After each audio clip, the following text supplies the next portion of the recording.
This program features live coverage of an African safari and may include animal kills and carcasses. Viewer discretion is advised. A warm welcome to all our viewers. We are currently looking at a young male leopard lying down in the shade, not too far away from us. You can see very relaxed, like earlier on he was up in this tree, and as he came down, there was a few hyenas that chased him off, and you can see currently he's just lifted his head and almost staring down towards the tree line at the back to see if there's any other hyenas. But jump on board on this live safari here in the African bush.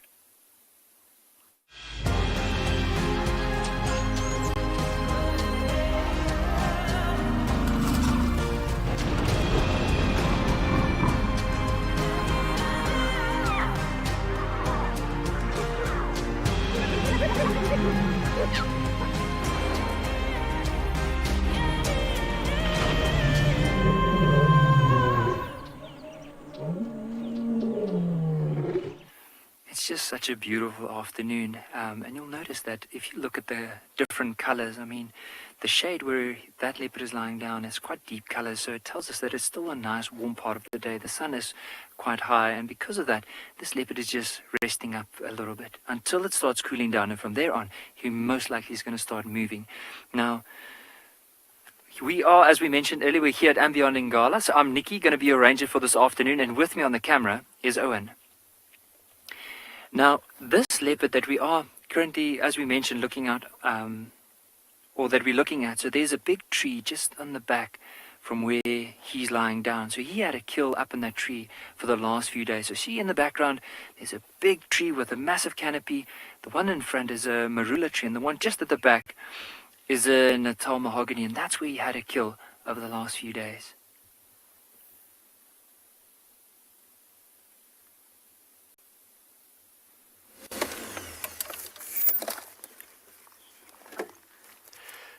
Good afternoon and welcome to Djuma. We've just gotten live on our safari and we are full of excitement for what the afternoon is going to bring. My name is David Hancock. On camera we have Craig and we are going to be seeing what the bush has in store for us. So far we've seen some lovely plains game, a couple in Ngala, some Kudu, and we stopped here to admire this beautiful male giraffe. It's lovely dark patterns, browsing away merrily there on those branches. And don't forget, we would love to hear from you. Any questions and comments you may have. #WildEarth. And kids, sending your questions to kidsquestions@wildearth.tv.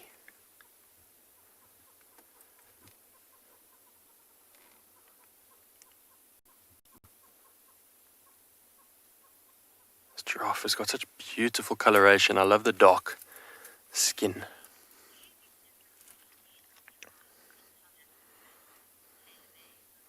TaylorMade, you've asked, do we get different species of giraffe in South Africa? As I answer your question, I'm just going to reverse a little bit so that we can get another look at him. TaylorMade in South Africa, only this species. There are subspecies. I think there are 7 in Africa, if I'm not mistaken. All similar, just with a few different slight characteristic differences in coloration and skull. Well, he is hiding. The TaylorMade in South Africa, only the one species. And what a beautiful boy he is. Lovely start to the afternoon.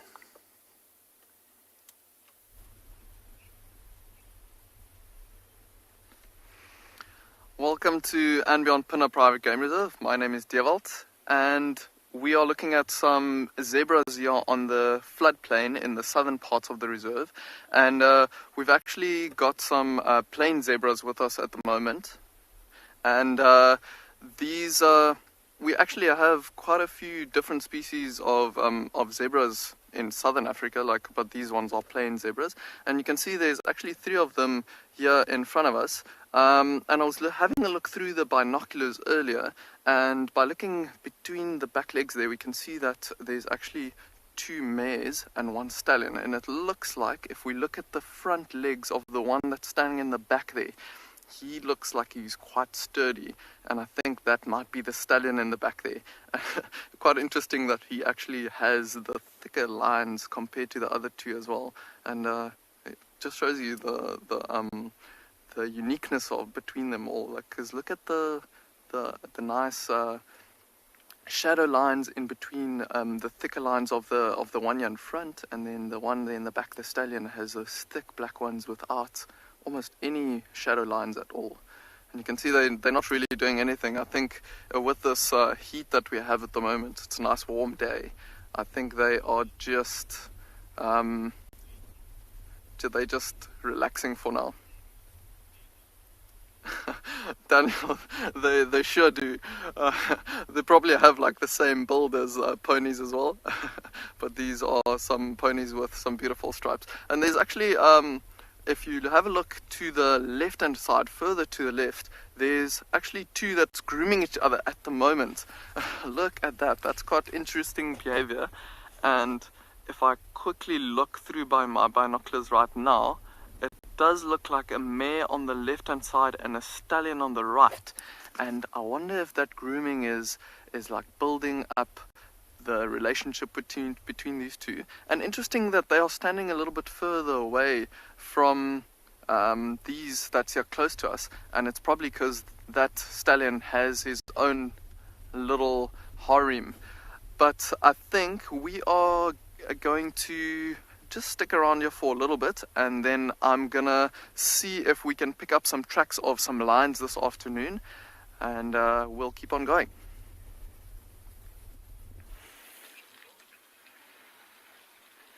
From 2 stallions to a massive askari of giant elephant bulls having a drink on this nice hot winter's afternoon. Gorgeous scenes here at Eco-Training's Pridelands Conservancy.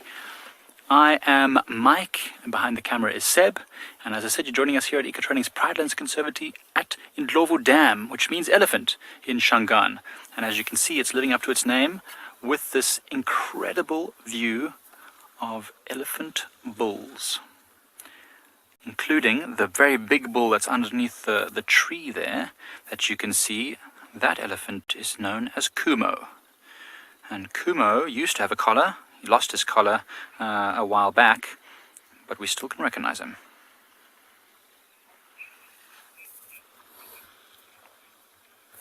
Butterfly is asked if elephants lose weight as they get older. Butterfly, it's actually the opposite. As long as an elephant has teeth in its mouth, it will get bigger and bigger and heavier as it grows. As you can see, Kumo walking off on the left there is a massive elephant bull. And he's probably in his 40s, although I will be able to find that information out more definitively. But certainly as long as it can eat, it will get bigger and bigger.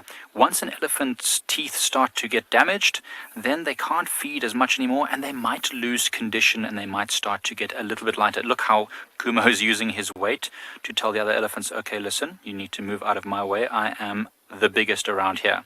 And that's how it works. The bigger and stronger an elephant is, the higher up in the hierarchy it is, the rankings in elephant bulls. So he's pretty much the biggest and strongest bull around. He gets to do whatever he likes to do. And these other young bulls will probably follow him over the course of their life and learn from him, get bigger and stronger themselves, and take over from him one day. As you can see, some of these young elephant bulls wanting to go and have a bit of a swim in the dam. It is a nice warm afternoon after all, and this one's just taking the opportunity now in the deeper water to get some of that cleaner drinkable water. The water around the edges is quite dirty, and elephants are rather fussy creatures when it comes to drinking water, and they will do their best to get the cleanest water. Sometimes even swishling, I don't know if that's a word, but tapping at the water to try and get rid of any bugs and things that are at the surface before they have a drink. Oh, it looks a bit slippery there. Are you going to be able to get out there? Good luck, old buddy.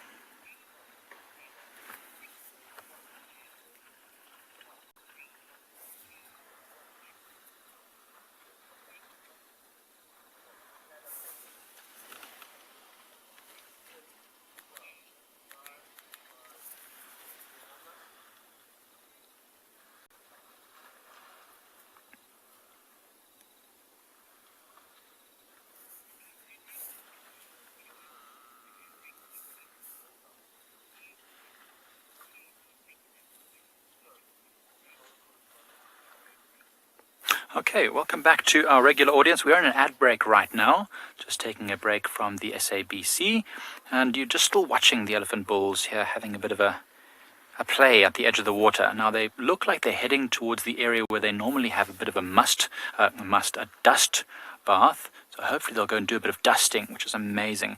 It's really fun to watch, especially with the light of the setting sun behind them. The sun's not setting just yet, but it is quite low in the horizon. We're in the winter now, so the sun doesn't rise as high in the sky. Right. I'm going to be holding off speaking for a moment whilst we come out of an ad break.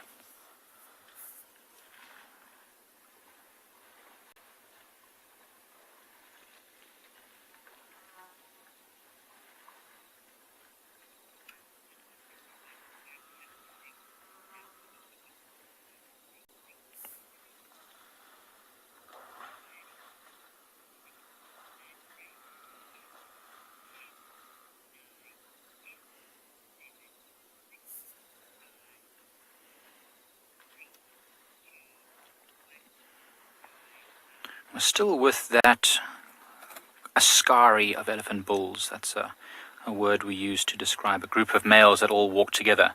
And they're still here at Ndlovu Dam, slowly drinking and moving their way to the mud patch, which looks like they might go and have a nice big mud wallow.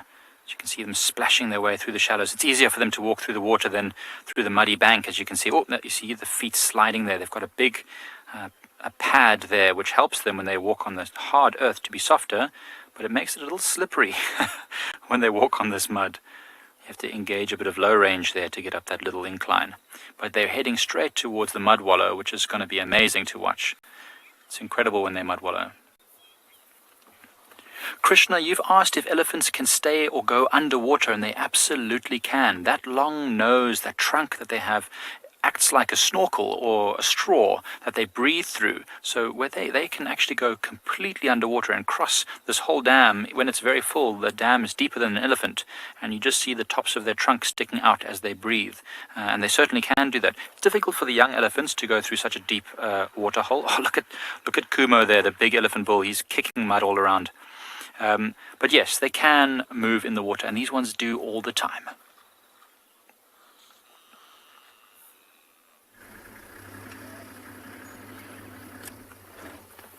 So talking about elephants and water, just look at what this leopard is doing at the moment. Have you noticed how it's picking up its tail, turning its backside towards that bush there? And it was really hard to see, but I was wondering if he was scent marking.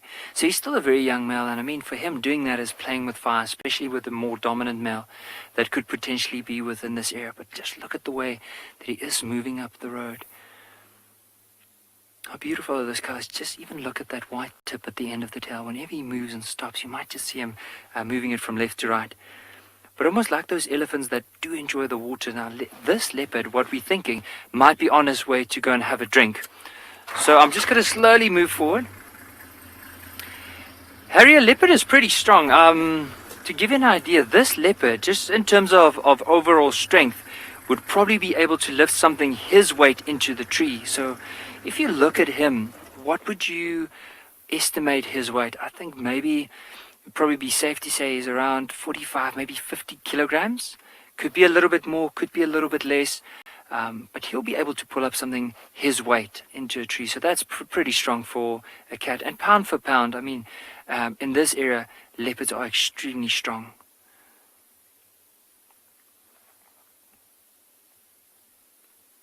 I wonder if eventually you won't just find a nice little spot to go and settle down.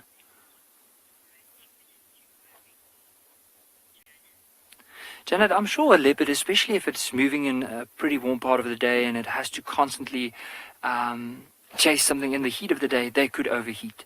So it's not strange to find a leopard, especially this time of the day and earlier on in the afternoon, just to be lying down either on the branch or maybe in the shade just to cool down before they start moving. But for now, look at him moving. Let's try and see if we can just stick behind him so we don't lose him. And as I said, so right in front of us here, we have that beautiful Timbavachi River. And some of the areas the elephants have dug for a bit of water. I won't be surprised if he's eventually heading down into that direction to go find a bit of water to drink. There's a beautiful tree here. Now, one of my absolute favorite things would be as if he decides to go and lie down on one of those branches, but I don't think that's his mission. His mission is to keep on moving. But if you notice, as he's moving, he's constantly going past these trees, picking up his tail, scent marking, and then slowly moving on.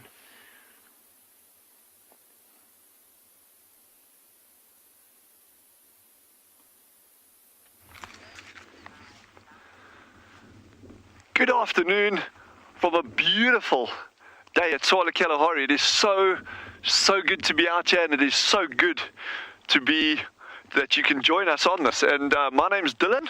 If any of you haven't met me yet, it is great having you along.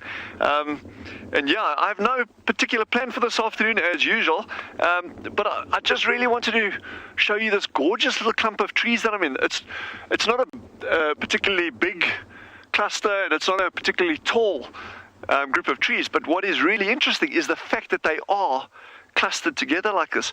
And one of the thought or the ideas here about these little tree clumps is that it's actually formed from either a seed pod, an individual seed pod that's been deposited here, but more likely it's actually from the gut of an animal. So some herbivore that was feeding on camel thorn seed pods a long time ago and defecated here, and they started germinating. JC has asked, are there any medicinal plants or bushes around this area? Yes, there are. There are lots and lots and lots, and the early inhabitants have used medicinal plants here for tens of thousands of years, and we'll go into that at some point as well, but particularly more towards the mountains, and I'll show you some of those. They are quite interesting.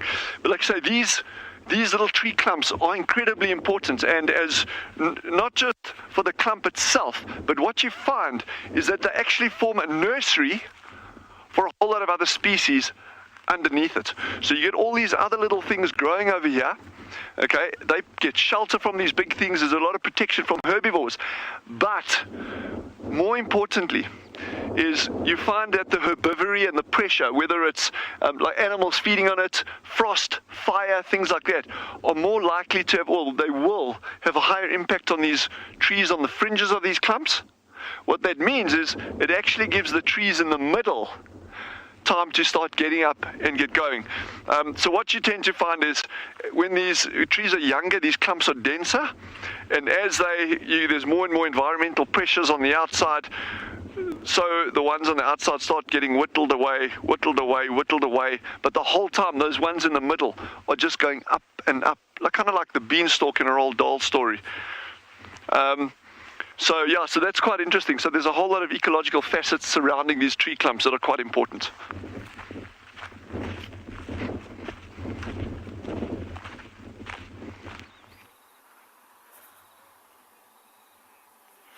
It's very interesting that you're talking about medicinal plants, because elephants are also well known to consume a lot of medicinal plants, and so their dung is often used to get certain benefits.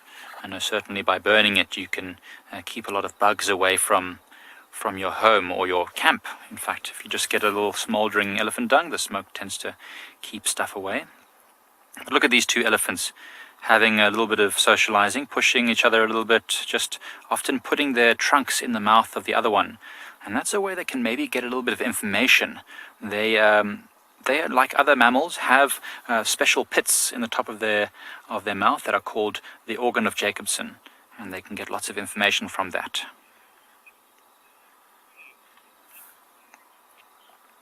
Taylor, you've asked a very interesting question that I get asked all the time. How is it that an elephant can be so quiet when they're so large? Well, Taylor, one reason why they're mostly quiet in terms of their vocalizing, the sounds they make, is that they communicate in infrasound, which is very low sounds that we can hardly hear with our ears. We can only hear sounds in a certain frequency, so they're actually communicating much lower than we can hear. So that's why they don't make too much noise. They can make loud screaming and stuff.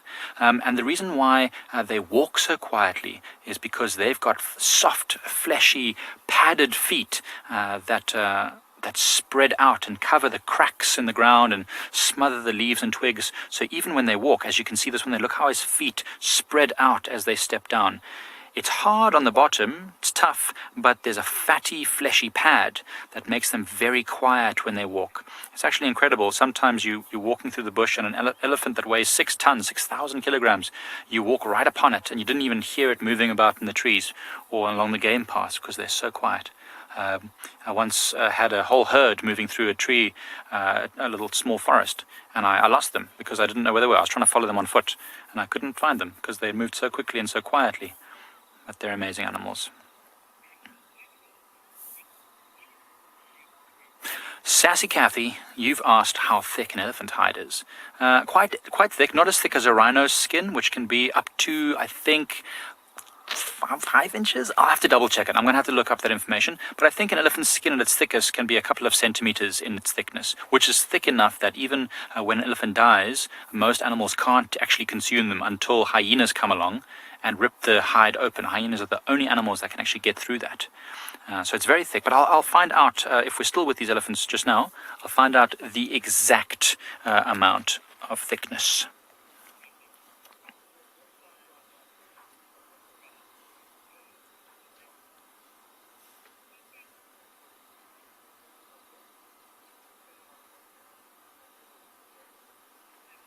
Mm-hmm.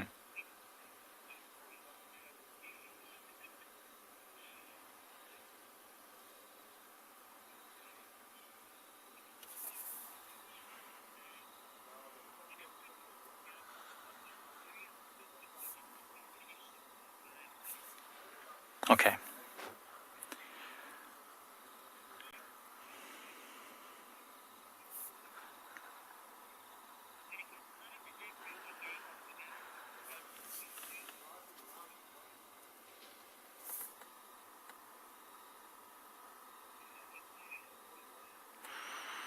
So now you can see the elephants on their knees, actually trying to get their tusks in there in the dirt, cover their bodies. It's very difficult. I haven't seen Kumo go down onto his knees or get down. He's a very big elephant, as you can see. He towers above the others. And so when he's going down onto his knees, it's very difficult for him to get up. So he won't want to do that. He'll wait until he can go into the water and it's deep enough, and that's when he'll do most of his wallowing. I suspect. I mean, he might go and completely challenge me and go underwater or lying on his side. So we're going to come back out onto the SAB show now out of the ad break. So I'm just going to hold off speaking for a moment. Oh, hi, another elephant.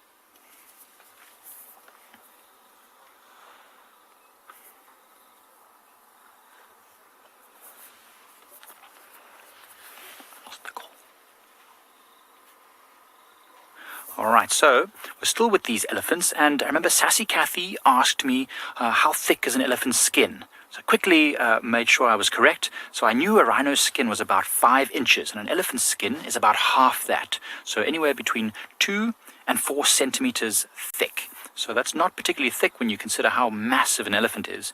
And that's probably why they do a lot of this mud wallowing, keeping their skin protected from the sun and also from biting insects. They probably have a lot more biting insects than a lot of large animals, just because their skin is relatively thin. And yeah, they also have to be delicate with each other. You'll often see them poking each other with their tusks, but they'll never be too rough with each other because it's just, they know that they're quite sensitive. Only time they ever really hurt each other is when they're fighting over females. That'll be the only time they really cause each other harm, and that's why they might do that. But yeah, this is just lovely.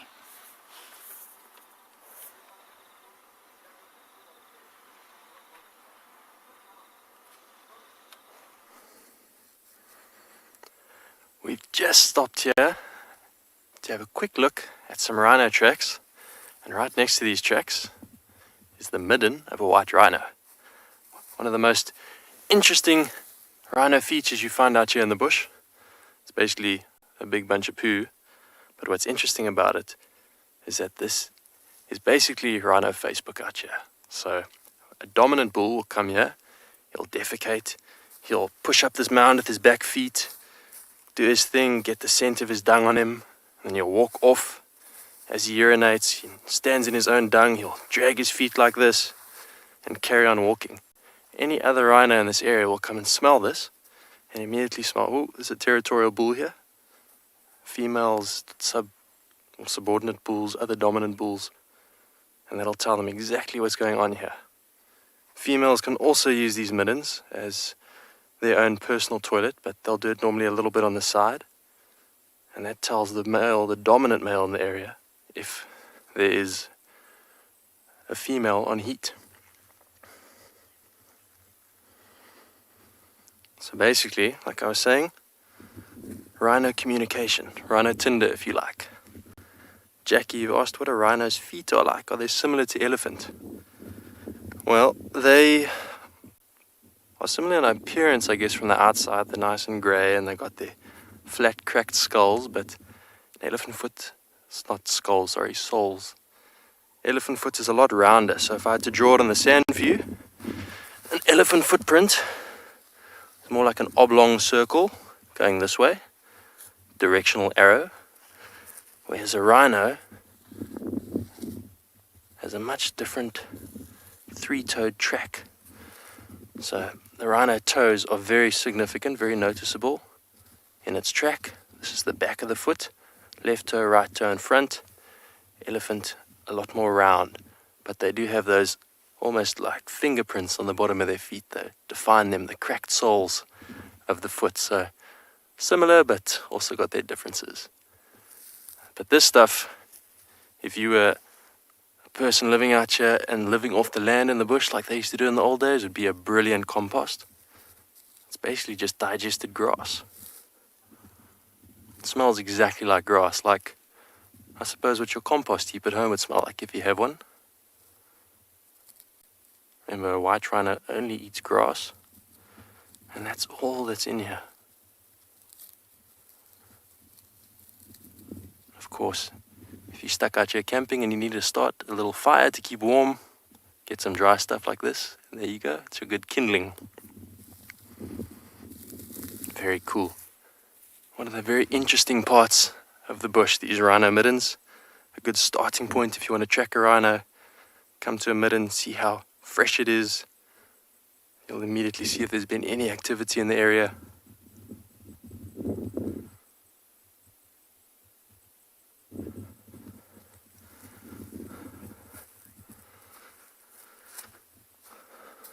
But this one, not so fresh. Probably used about 2 days ago. Rosalind, you've asked how big are rhino? Well, they are like tanks. They are really big. They probably stand about here. A white rhino is quite a lot bigger than a black. Good couple tons. And basically tanks. So when you're walking in the bush and you hear crashing branches and you see a rhino coming towards you, you want to jump out the way because that thing will run you flat. It'll run right over trees this size. They're basically like giant tanks. Very, very cool. I can't agree more with David. I think that's probably one of the best things to do is to get out of the way. But talking about getting out of the way, so earlier on this male leopard decided to move all the way along down the road, and eventually he found this little patch of soft sand amongst the grass here and decided to come and lie down. Now it might be that he could decide to lie down here for the next half an hour, maybe even longer before he carries on, or there's a good chance that maybe a couple of minutes from now he'll eventually get up and start moving. Now, as we mentioned, it is a pretty warm part of the day. In saying that, though, it doesn't mean that leopards won't move in this particular time. However, the chances are less likely for them to move great distances. Rather at night, when it's a lot cooler, they'll tend to move a bit more. But with this young male, I definitely, like I always love to just have a look and describe the colors of the animal. And if you look at the different colors here, I mean, if we zoom in a little bit closer, you'll notice that around the belly there's this little wash of white, and then all these rosettes on the back, bit of a white tip at the end of the tail, and beautiful. It's just a beautiful pattern, a bit of a golden streak between his shoulder blades, all the way between his ears. Now, Pam, with leopards, they are mainly solitary animals, so you often find them just by themselves. Sometimes you might find more than one. That's often female with the youngsters, or possibly when leopards are mating, that you could find that happening.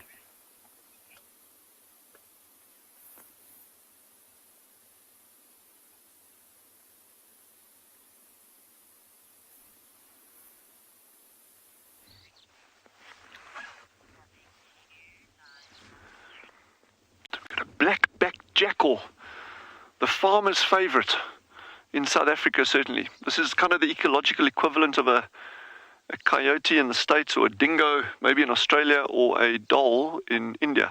I'm going to reverse back a fraction. Oh no, he's actually coming out. He's coming out. He's going to come out past this bush. Just give us a second. There, 1, 2, 3. There he goes. So this little guy's actually up and going quite early. So I wonder if he's not onto a scent or something. He's watching us. This has got to be one of my all-time favorite animals. They are so wily and so sharp. These guys do not miss a thing. And I wasn't even tongue-in-cheek about being the farmer's favorite animal in South Africa. They are renowned stock raiders in many areas. Not all over, but particularly on small livestock. So they haven't exactly ingratiated themselves to farmers. But there is fantastic evidence that the more you leave them alone, the better they control their own populations.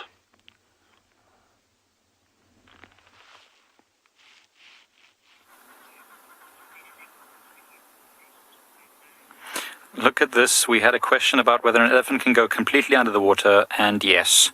This elephant heard, and ask, and you shall receive. There it goes. Only a bum. There's an elephant bum.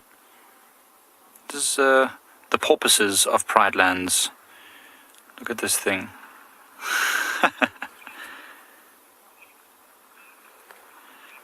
Lesejo, you've asked a very good question. How many liters of water can an elephant consume? About 200 liters a day they can drink. If they are very thirsty and very big elephants, about 200 liters. But, normally if they're a bit smaller, let's say probably about 100 liters is normal. About 10 liters can fit up in the trunk at a time. So they'll just suck up the water into their trunk and then spray it out into their mouth at 10 liters at a time. It's amazing, all these young elephants playing in the water, and the large bull kumos just watching them, a fatherly figure, just making sure no one hurts themselves. Oh, never mind, maybe he's going to come and get involved. He's such an awesome elephant. He's got such a good temperament. He's so calm and composed at all times.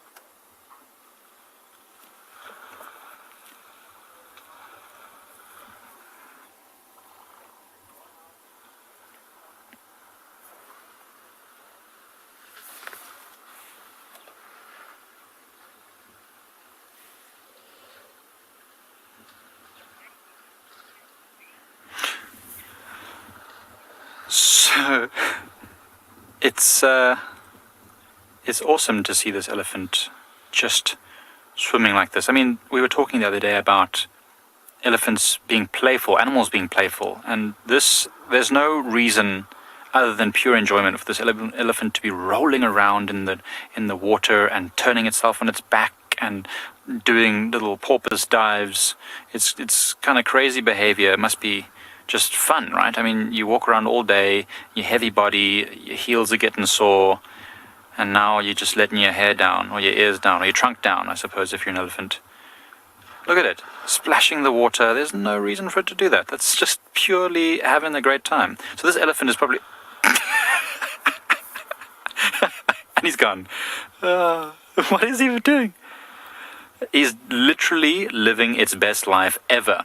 And it does not care. It does not care at all what the others think. We're going to hold off speaking for a moment as we go into an ad break, or come out of an ad break, sorry.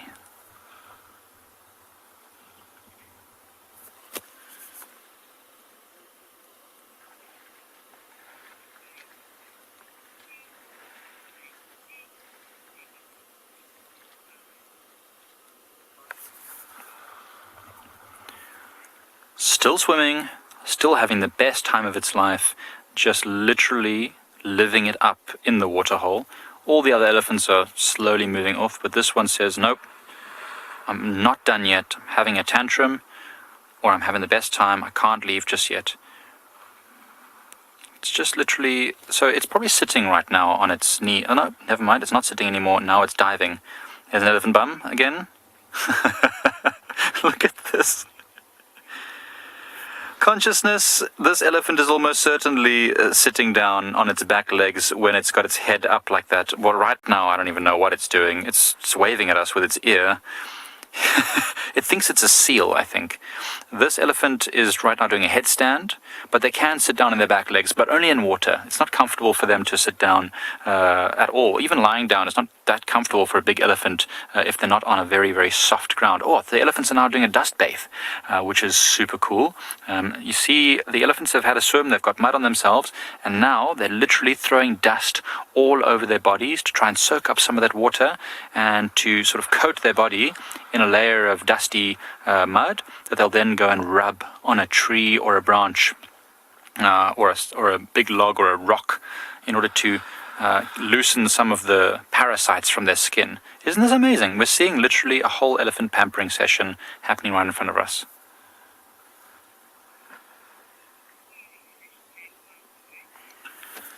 So don't forget, please, this is awesome, and we'd love to hear all of your questions if you have any. So if there are any kids watching, please send your questions to kidsquestions@wildearth.tv. And everyone else, please hashtag WildEarth on Twitter. We'd love to hear your questions. We love them. They keep us on our toes. And they keep the animals being interesting for us when they do stuff that is opposite to what we end up telling you. Oh, Kumo's going in. He can't resist it. The child in him is telling him he has to go and play also. This is amazing. It's the first time I've seen Kumo, this massive elephant bull, in the water playing. I hope he's going to play. I'm watching him now, and now he feels self-conscious. He thinks he's got an image to uphold. He can't be seen just playing games. It's okay. Go for it. Feel free. Feel safe. You can play. Amazing. That's literally the elephant sitting on its back legs right now. The one that's deep in the water. That would literally be sitting down on its back legs. We just talked about whether they can, and there you go. It's doing it. So we're not going to go anywhere. We're going to stay here and watch these elephants and see what else they get up to. So this species is one of the firm favorites for people that visit these arid and semi-arid environments in southern Africa. The Oryx, many of you'll know it as a gemsbok or a gemsbok, if I get the pronunciation correct there. And they are incredibly well adapted for surviving in the harshest environments. We were actually watching them drink water the other day. A little herd of them came down to drink at one of the dams, but they don't need to. They are got incredible tolerance for high temperatures and very, very arid areas. They get most of their water, well, pretty much all their water requirements from the plants that they eat. And they'll actually dig out plants. You'll see them pawing the ground sometimes until they get to roots and tubers. And there's this beautiful fruit. I don't have an example with me at the moment, but it's this big green round, looks like a small watermelon, called a summer melon. They'll actually eat those as well for moisture in the dry season.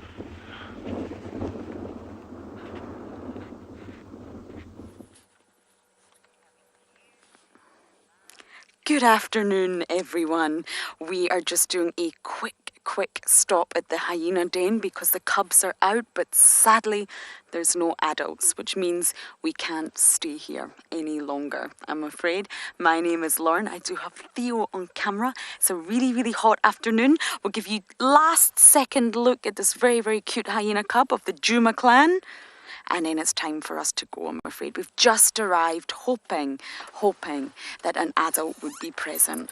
And just wanted to explain the reason for that. We don't stay with the cubs when there's no adults. We can come here, we can check, the cub's fairly relaxed. Bye-bye. But sadly, it causes the wrong sort of habituation process, which is exactly why we don't stay here when there's no adults around. Sad news, but I'm going to keep bumbling, head to a waterhole, see what I can find.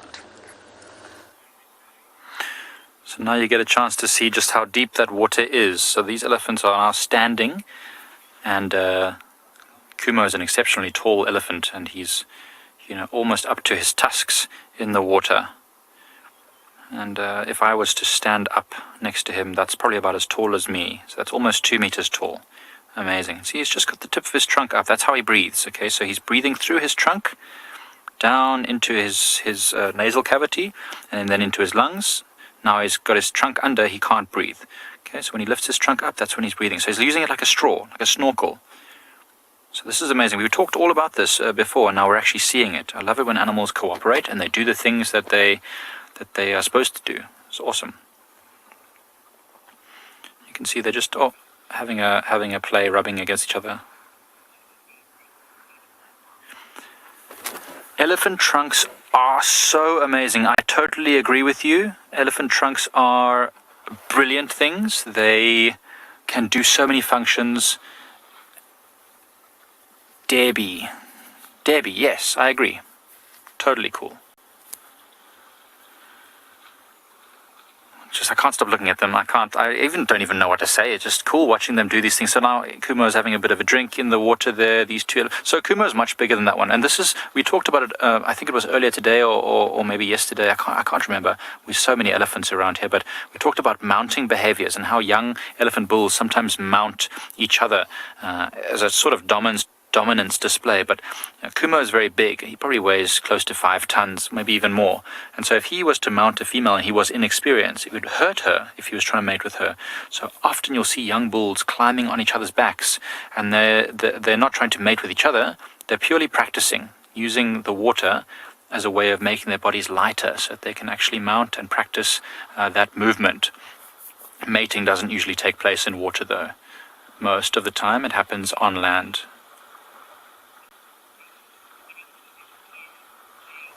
JK, how does a elephant prevent water getting into its ears? Well, it doesn't really prevent water getting its ears, to be honest. Their ears are just like ours, just much, much larger.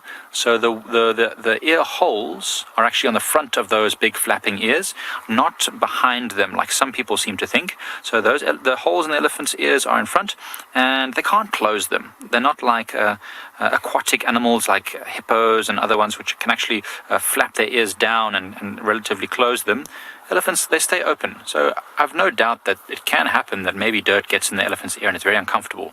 We sometimes see them using their trunks to reach into their ear to try and scratch around in there. So that's when they've probably gotten some leaves or dirt in their ear. It's quite uncomfortable. I wonder if this elephant's going to go and dust bathe like the rest. There's a very dusty section there. You can see even as it walks how much dust is flying up. It's very dusty there because they've all been dust bathing there for a long time.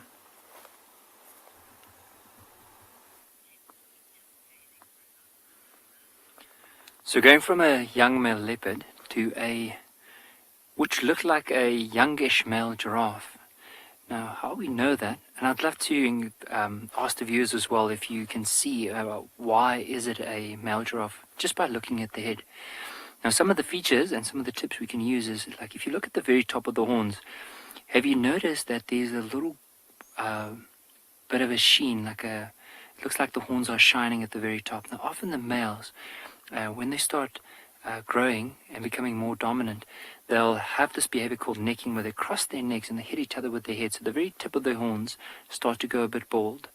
But look at what he's doing now. See, he's chewing something, but he's not literally chewing on a branch or a leaf or anything like that. It's because what he's doing, like a cow that has a 4-chamber stomach, so does this giraffe. So all the food that it's been eating throughout the day is really hard to digest and break down. So he's bringing it up again into his mouth, re-chewing it, and from there swallowing it again. See, he just swallowed. Let's give it some time and bring it back into his mouth like that. And just look at how that cheek is quite swollen. It must be quite a bit of food that he brings up into his mouth to rechew.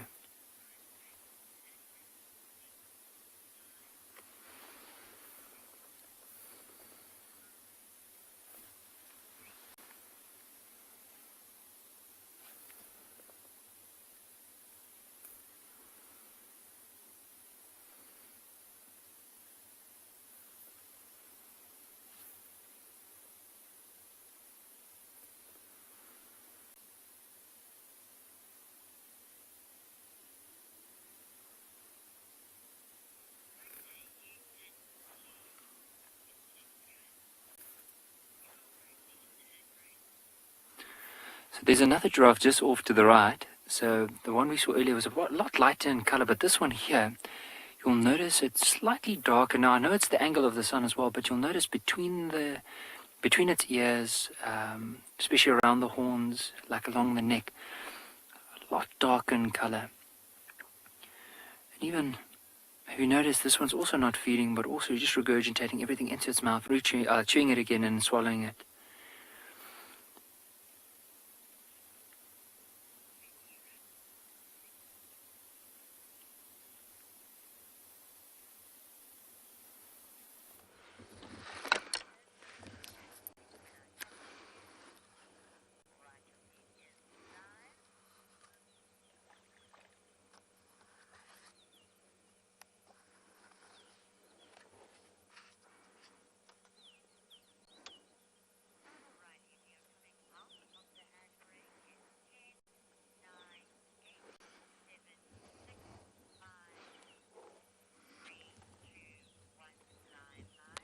It's such a perfect hot sunny day on Djuma Game Reserve that even the reptiles are enjoying it.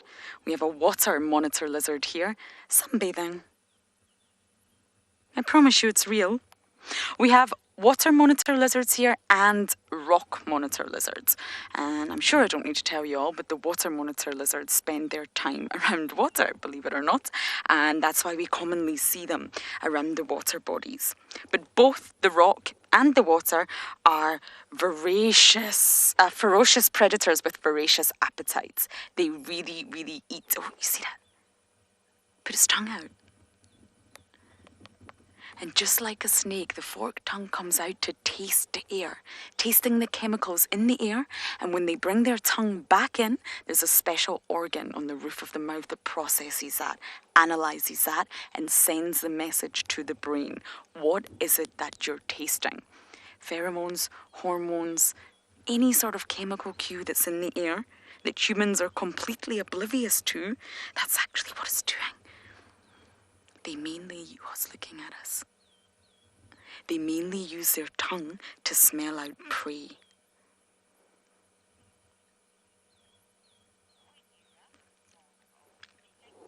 Oh, I wish I was this monitor lizard today. So other than this lizard, there's not much at this water body, so we're going to bumble on to the next one.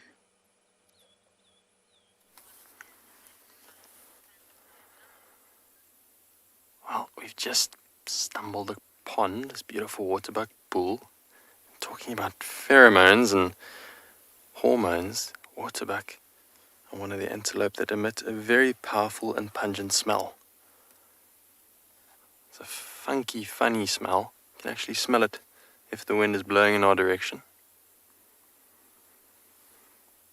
I'm not entirely sure the purpose.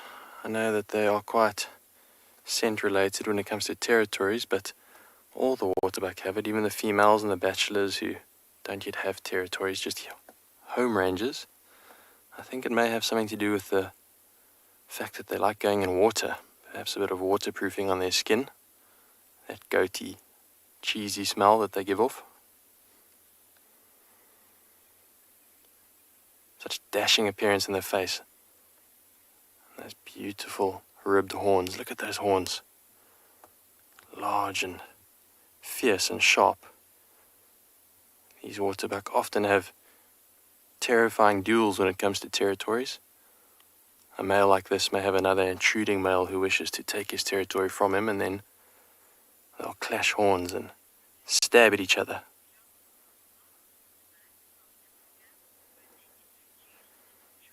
And often, it's not uncommon to see fatal wounds inflicted by Waterbuck males as they joust for the right to a territory. Those horns are so sharp they can penetrate and puncture organs. So no joke out here, maintaining a territory. Joel, you've asked, are Waterbuck native to Africa or were they introduced? And they are native. They were always here, gracing our riverine areas and waterways with their dazzling appearance, striking colours, and of course their funky smell.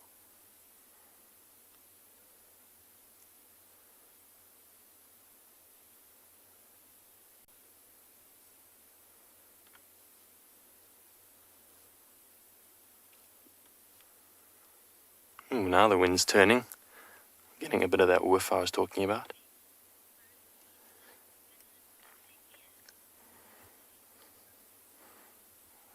He seems to be proud of that smell. Sophie, you say you like the pattern on their ears. If we zoom in on his ears, you'll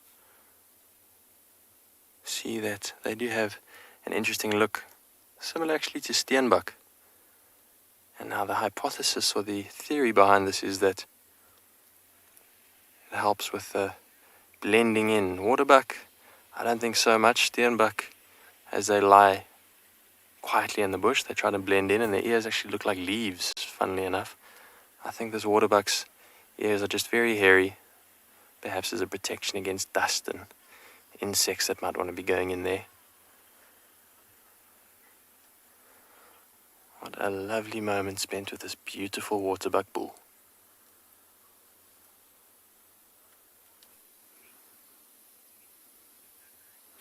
So talking about beautiful Waterbuck, have a look at these beautiful Kudu bulls that are standing right next to each other.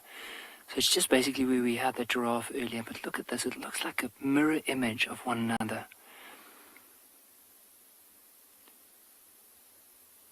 What really stands out to me is just, like, I mean, if we had to describe this Kudu, look at the ears, you'll notice inside all the little bit of pink, white rim around the ear, that white around the eyes, and under the mouth. Hey, with the Kudu, they're not endangered. There's quite a few Kudus that you do find within this area, and they are capable of moving quite far distances. Now, I have seen before where Kudu, probably the size of these ones, were capable of clearing a fence of nearly 3 meters. So they are very well capable of just moving pretty much anywhere they like. But it's not an endangered antelope. So unlike a sable or maybe a roan antelope, not as endangered, they're more common to see. But look at those round cup-like ears. How this one is focused. I don't know if everyone heard, but there was quite a few francolin. There were alarm calling and doves that flew off. It might have been they got in a fright from one another. But immediately this kudu focused those big round ears into that direction, scanning, listening out to hear if there's any potential danger.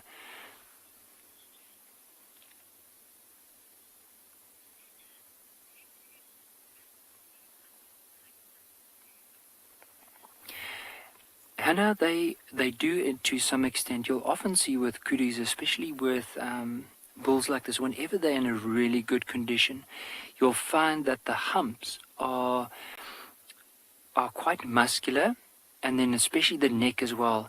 And they're one of the first species, especially when the environment is slowly starting to degrade, that they will show the signs for it. A lot of people refer to them as an indication, a keystone species, so in other words, or an indicator species. So as soon as there's any changes within the environment, they're one of the first species to show that. Now, in some areas where there's not a lot of trees, often what you find is as soon as there's a change in season, you often notice that in the central part of South Africa, around the Free State province, whenever there's a change in seasons, the condition of the veld or the environment starts dropping, and once that drops, you can immediately start seeing it in the condition of these animals. But very majestic. Look at the way that he's just standing there. And those horns almost look like some of the branches. You notice the branches off to the right. How does that not resemble the horns of these kudus? And even notice on the side of the body where that hump is, towards the belly, you notice these white stripes. Now, most of the trees within this area are known as magic guarris, and they have a whitish stem whenever the sunlight hits them at the right angle. And with him standing in the shade, those outlines on the body and also having those horns really makes him blend into a dense area like this.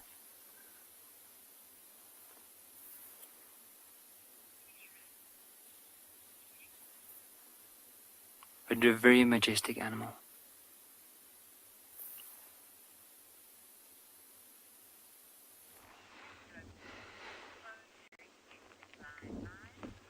So we just had a really, really cool but very fast sighting, literally and figuratively. We had a cheetah that crested a dune out to our left-hand side. Doesn't look like a relaxed animal, but that little herd of gemsbuck that you're seeing down the bottom, the cheetah actually flushed them out. So he wasn't going for the gemsbuck. The wind was in his favour. So I think we gave him a bit of a fright as we were moving on a different road. We hadn't seen him, and he flushed out. Darby spotted him just trotting up towards the dune crest. So these gemsbuck are nice and relaxed now. What we're actually going to do now, we're going to go forward down the road, and we're actually going to amble around just to our left-hand side. We're going to scan up towards the dunes. Maybe we'll be lucky enough to see this cat. But let's just head down there. They make great use of these dune crests to actually scan from, because it's cooler, but then also they've got a nice field of view. This is such a long shot, but any of you that want to, when the show finishes now, any of you that want to join us, just look up WildEarth on the internet, and you can join us on YouTube. So what was the question? I didn't get that. Sorry, I missed the question there. But yeah, just have a look up WildEarth on the internet, and you'll find us on Twitter, YouTube. Rosalind has just asked, how big is Tswalu? Tswalu is 120,000 hectares, so it's a massive area. You can fit a whole lot of other reserves inside Tswalu if you felt like it. Okay, so the dune crest that we're looking at is that side over there. I'm not seeing anything obvious at the moment. Okay, and if you, sorry, we're just trying to get an angle over here where we can, this will be like in the dying minutes of the game here, but anyway. Well, it is fantastic having you with us, and like I say, if you want to keep joining us on the rest of the live safari, just have a look on the internet and you'll get us. WildEarth.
Welcome back to Djuma. We are just stopped here at Little Pan below Twin Dams and spotted this very cool bird, which we're going to chat about now. My name is David Hancock, and on camera we have Craig, and we are excited to be bringing you this live African safari. Craig actually spotted this bird. It's a very cool bird called a greater painted snipe.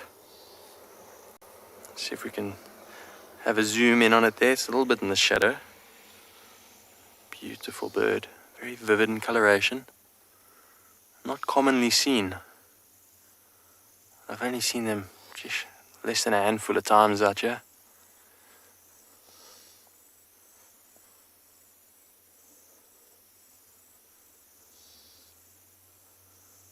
Looks like it's very content there in its little puddle.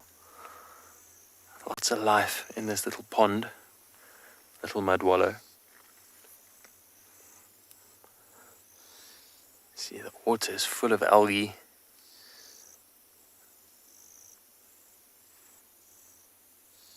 Doesn't look like the cleanest water in the world, but I would consider a swim if it was a hot day. Almost there. Our spring is coming, and then I'll be jumping in. Notice all the weaver nests decaying there after the breeding season. Makes it look like Halloween out here in the bush.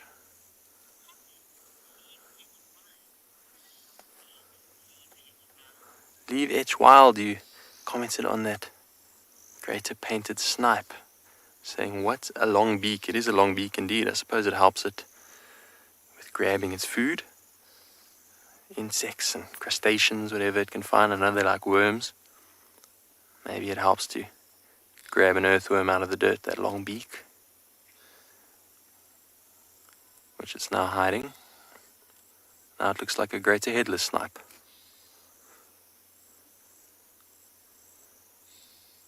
Maybe it also helps with cleaning itself between its plumage and feathers. Whatever the reason, it's just the right length of beak it was meant to have.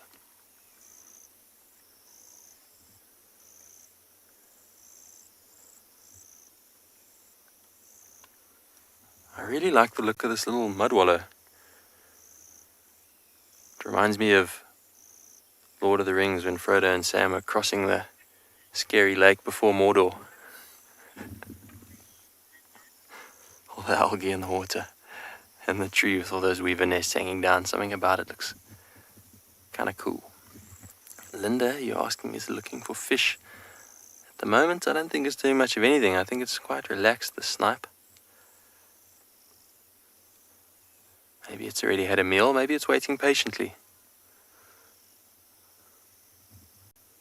for a little aquatic insect to come along. It'd be nice to see it move a little bit. But for now we'll let it be nice and relaxed there in the shade.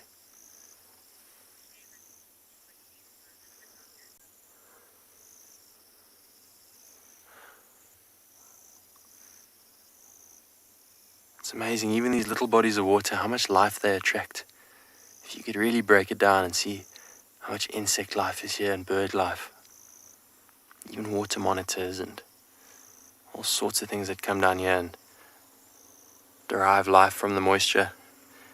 Everything from the tiniest little elephant shrew all the way up to the mighty elephant will come and drink here. You can see all around the bank tracks of all sorts of animals, from little steenbuck footprints to massive elephant spade feet pushing into the mud.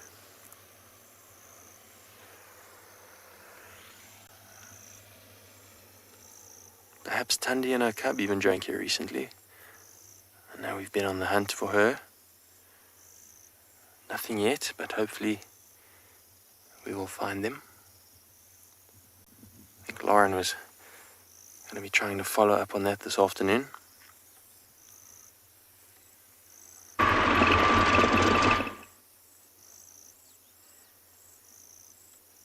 So the perfect little habitat for these trees to grow in. I think these trees are probably going to go quite quickly, having all this water around them. A lot of leadwood trees here. I've actually never seen so many leadwoods around a mud wallow. All of these little trees are leadwoods, which you might know is our probably hardest tree we get out here. Very dense, very slow growing. This is a leadwood that these weaver nests are hanging off of. They're so dense that they actually sink in water, whereas most wood will float if a branch is thrown into the water.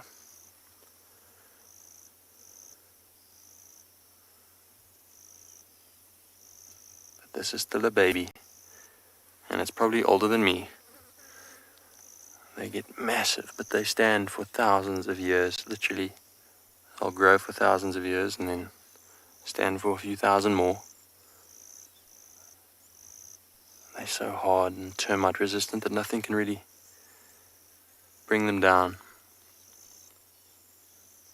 Nothing but the weight of time, which will eventually over many generations break it down. This tree has still got a long time ahead of it.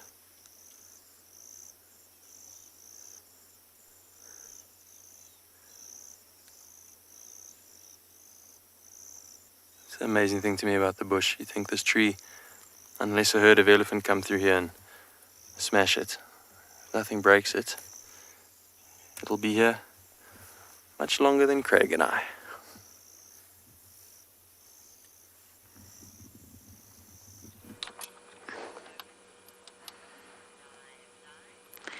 Weaver's nest to crested barbet, the punk rockers of the bush. Sitting perfectly, actually. We've tried to frame up a lot of birds today and they have not played ball, but this guy is. My name is Lauren. It's Theo on camera today and we have arrived at Tswalu, hoping for some thirsty animals to come down to drink, but sadly I don't think anyone's thirsty and I don't know why not, because it's a very, very hot afternoon here. Aren't they just fantastic looking? They're also fantastic in the way they breathe. They have a very unique and specialized way of breathing in a circular motion. So if you think of us humans doing yoga, where we maybe hold one nostril and breathe, inhale through one and then exhale through the other. Inhale, exhale. I'm sure you know what I'm talking about. It's called circular breathing. Crested barbets have their own unique way of doing this, which is very unusual, and it allows them to make that call that they make. And I'm not going to play it just now because we have a barbet right in front of us, but later I will play it for you so that you can hear the sound of their call. It's very high-pitched. It's like a trill. Okay, that was terrible. It doesn't sound anything like that, but I will show you on my bird app later. So they're very unique birds. I don't think they get enough credit. And it's due to a special apparatus that they have inside. Biologically, they have adapted to breathe this way. It means they can continue to call, but in a much more high-pitched tone without stopping to breathe. So they're breathing and calling at the same time, which is absolutely fantastic. And not all humans can do this either. We have the ability to do it, but we have to perfect it. We have to train. There's lots of things that humans can do that we have to train. And circular breathing is one of them, but it's not natural to us.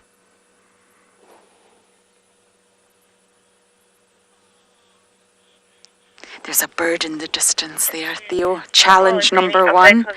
I don't know what it is. Could be the fish eagle coming to land. I think it's the fish eagle.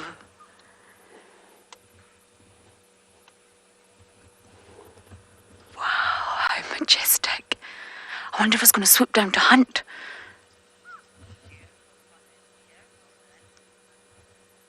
Very well done, Theo. I gave him a challenge and he accepted it, sitting up on top of this jackalberry here. And the last time I was at Cheetah with this fish eagle, it swooped down and picked up an African green pigeon. So I wonder if it's just perched or if it's hungry. The smaller birds have definitely got to watch out when this aerial predator is in the vicinity.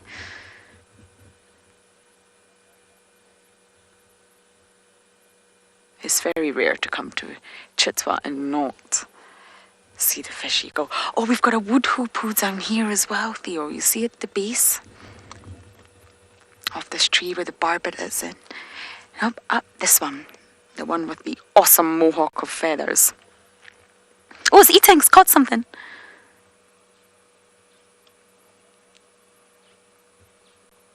It just swallowed something. And we're seeing exactly how it uses that long, sharp beak to stab and pick up any insects that it can. And of course, we've got a token starling there as well. The call of the hoopoe is also fantastic, which I will play for you just a little bit. We don't tend to play the calls of birds when the bird is around.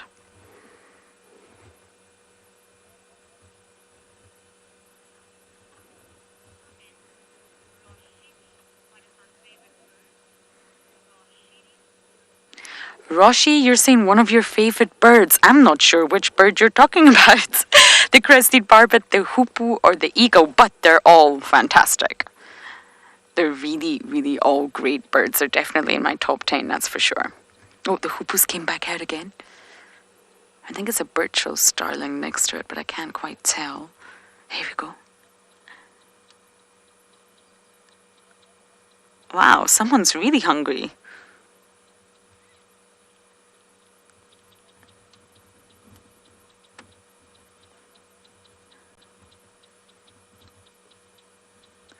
I'm actually looking forward to the day that summer, or spring should we say, spring comes around again, the seasons change and all the migrants arrive. It's such a happy, special time.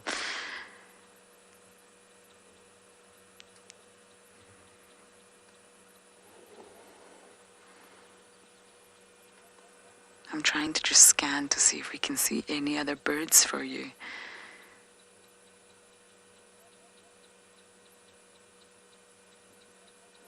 But I think we're going to head down to the dam, see if there's anything going on around the dam.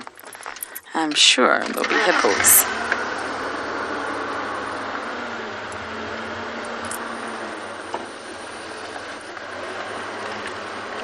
Gremlin, you're saying the hoopoe looks like a woodpecker. Do you think so? I know what you mean by that, but that long, sharp beak. But they do, of course, look different. Very, very different. I actually really love the woodpeckers around here. They also have specialized adaptations.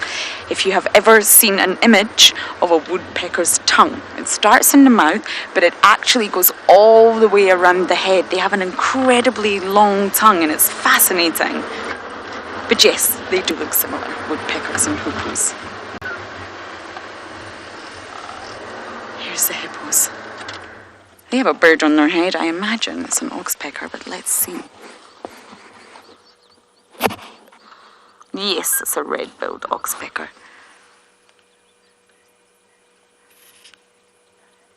I never thought I'd say this, but on days like this, I do wish I was a hippo. So we're going to explore Tswa a little bit further and see what else we can find.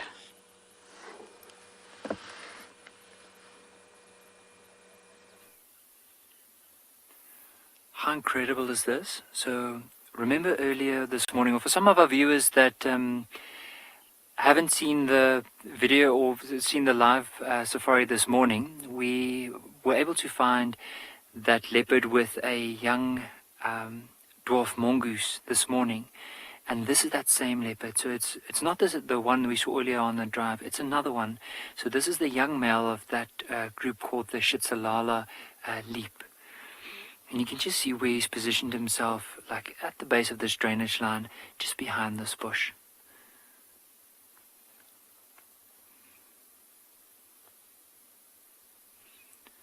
And what would be really nice, is especially with the angle that he's lying down in, is if he opens his eyes, I want everyone just to have a look at the color. And you'll notice is this golden, oh, on that note, I think he just feels like he's too tired to show us any bit of himself. But he's so well hidden. Look, if we move out, it's so hard to see him. Now, we were very lucky that this afternoon the trackers, Tom and Adam, came past this area and they managed to spot him, like coming down into this drainage line.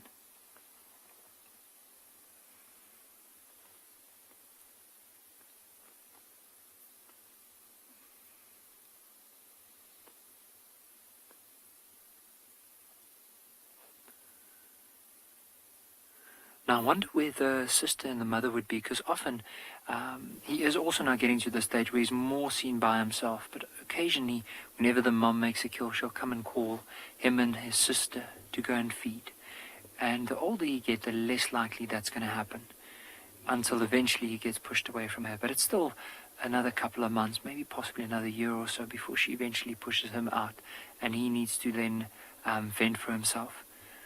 And then, like the Makoti male we saw earlier, that often, either if he can't hunt for himself, he'll often steal the kills from possibly other animals, especially female leopards.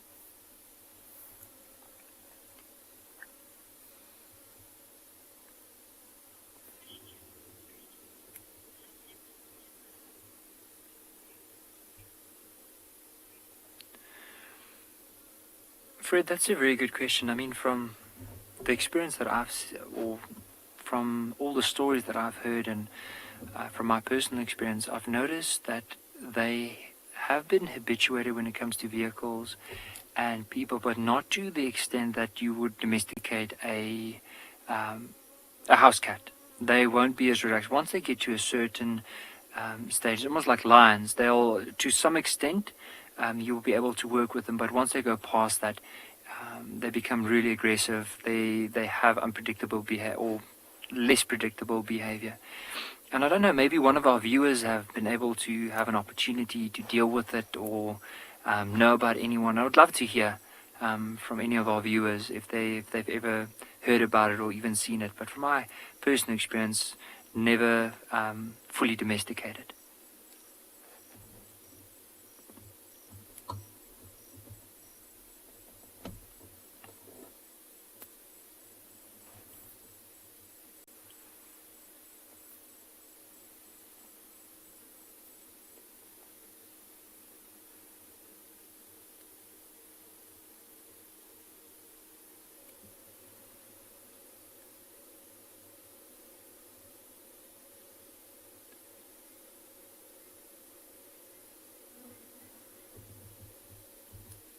But what a lovely afternoon. Just where he's lying down now, there's actually some sunlight creeping closer to him. So eventually he'll either start getting up and move into the shade again, or he might just be spending a bit of time there until it cools down a bit more, and hopefully we can see him getting up.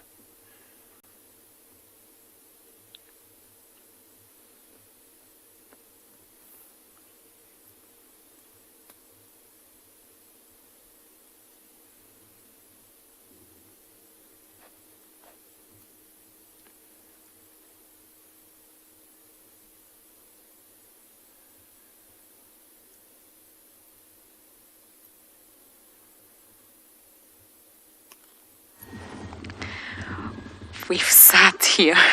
The hippos have all submerged. I was actually just having another chat to another vehicle there. There seems to be a lot of activity going on. We need to go and investigate, potentially Siberian cubs, which gets me very, very excited. So we will move on in just a moment to try and investigate that area. Hippos, where have you gone?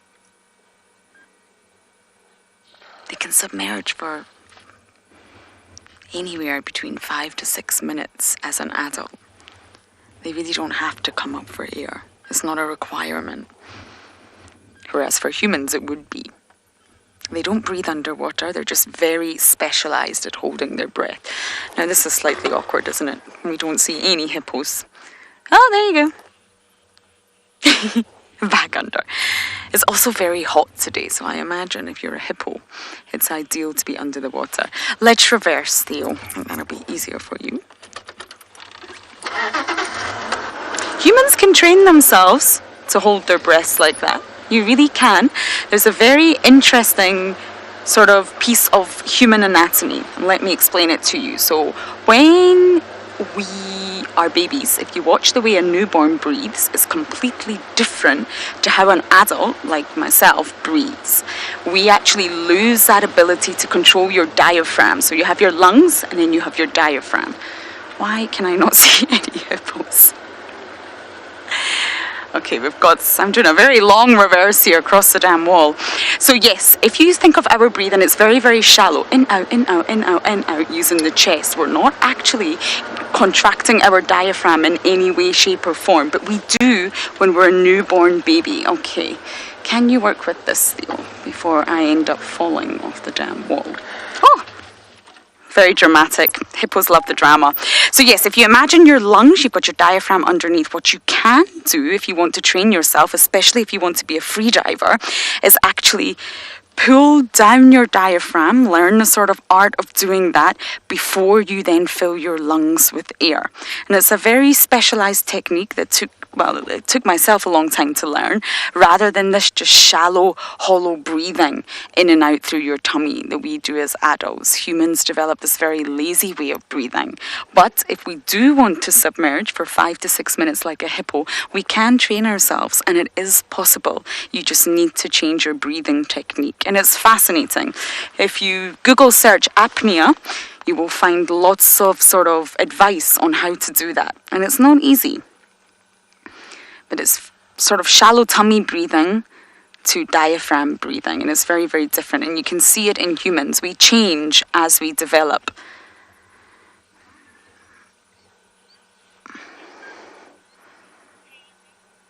Sorry, Londeka, I didn't get that question one more time.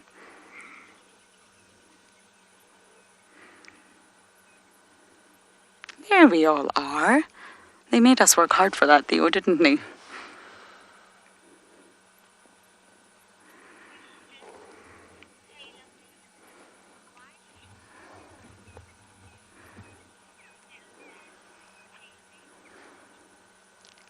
I'm going to guess here. TaylorMade, I think you're asking why do hippos stay in the water instead of on land? I hope that was your question. So if you think about it, hippos are very large animals. They've got a heavy body weight behind them. Okay, that is the question. And if they were to walk on land all day, there's quite a few factors to take into consideration. Their body weight, they're actually nocturnal, and their skin. So they've got very fine, unique skin. It's up to 7 times finer and at risk of dehydration than any other mammal. It's very specialized skin. It's very thin. Now they do have a big layer of fat underneath that, yes, but the actual skin itself is very thin and it's at risk of dehydrating a lot quicker than other animals, and it cracks and it gets very dry. So the hippos stay in water, A, to protect their skin from the sun, constantly moisturizing it, constantly hydrating it, and B, to support their body weight. So hippos can't swim, believe it or not, TaylorMade. They're really not swimmers, but what they can do is stay in a dam like this. They're near the edge of the dam, so it's probably quite...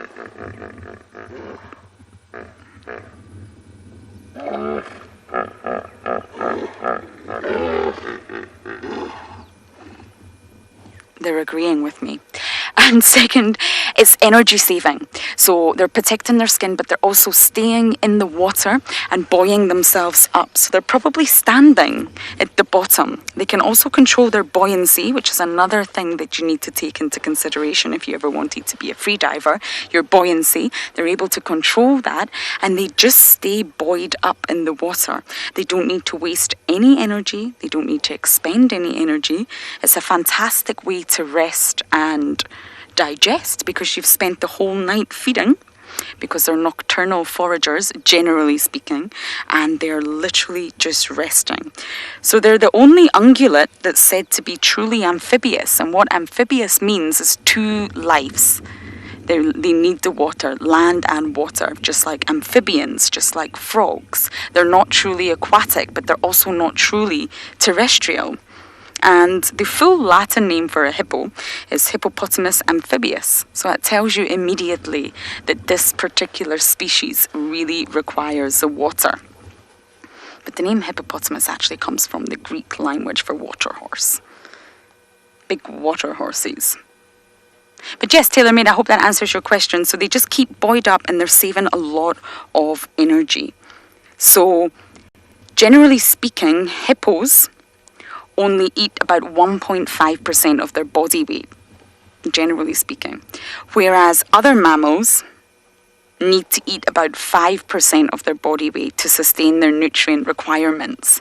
So hippos eat a lot less. So that's why staying in the water, staying buoyed up, is actually really beneficial for hippos, because they can save energy while they're digesting and protect their skin at the same time. And have a jolly good time.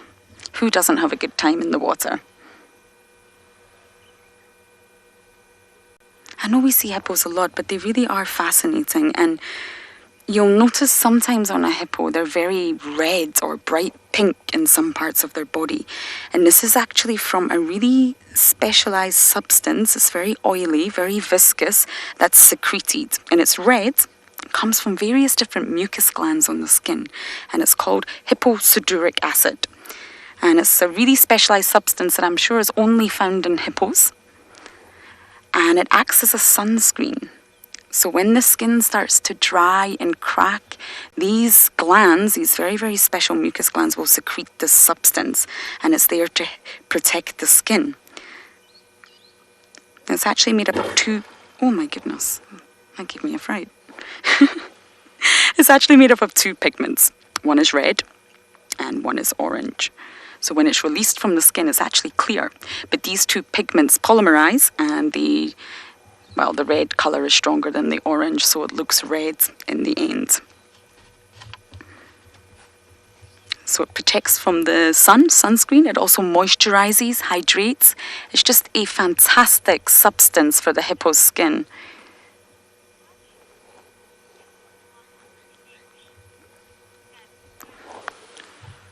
Sorry, Londeka, you'll have to repeat that question. I know it's from you, Sassy Cassie. I just haven't quite got the question.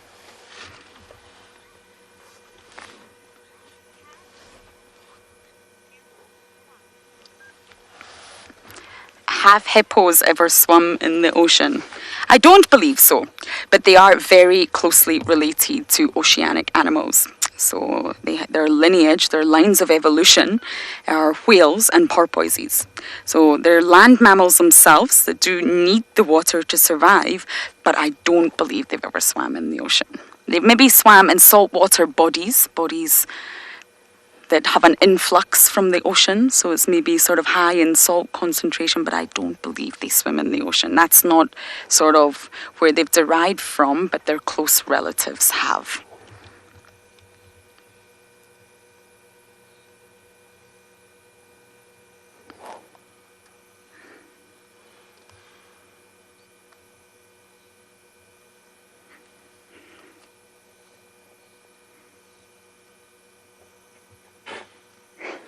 I find it quite relaxing watching hippos. And going back to that special substance on their skin, it's actually proven to be an antiseptic. It's a wonderful substance that treats their wounds. Hippos are notorious for fighting, and they're terrible at it. They're not good fighters. And they end up being wounded regularly. And this substance that comes out from their skin assists in their healing. There's lots of scientific labs across the world that have really analysed this substance to see if they can, recreate it in the lab, so it would be a synthetic version, to see if it would have any benefits for human skin as an antiseptic. We can learn an enormous amount from the animal kingdom.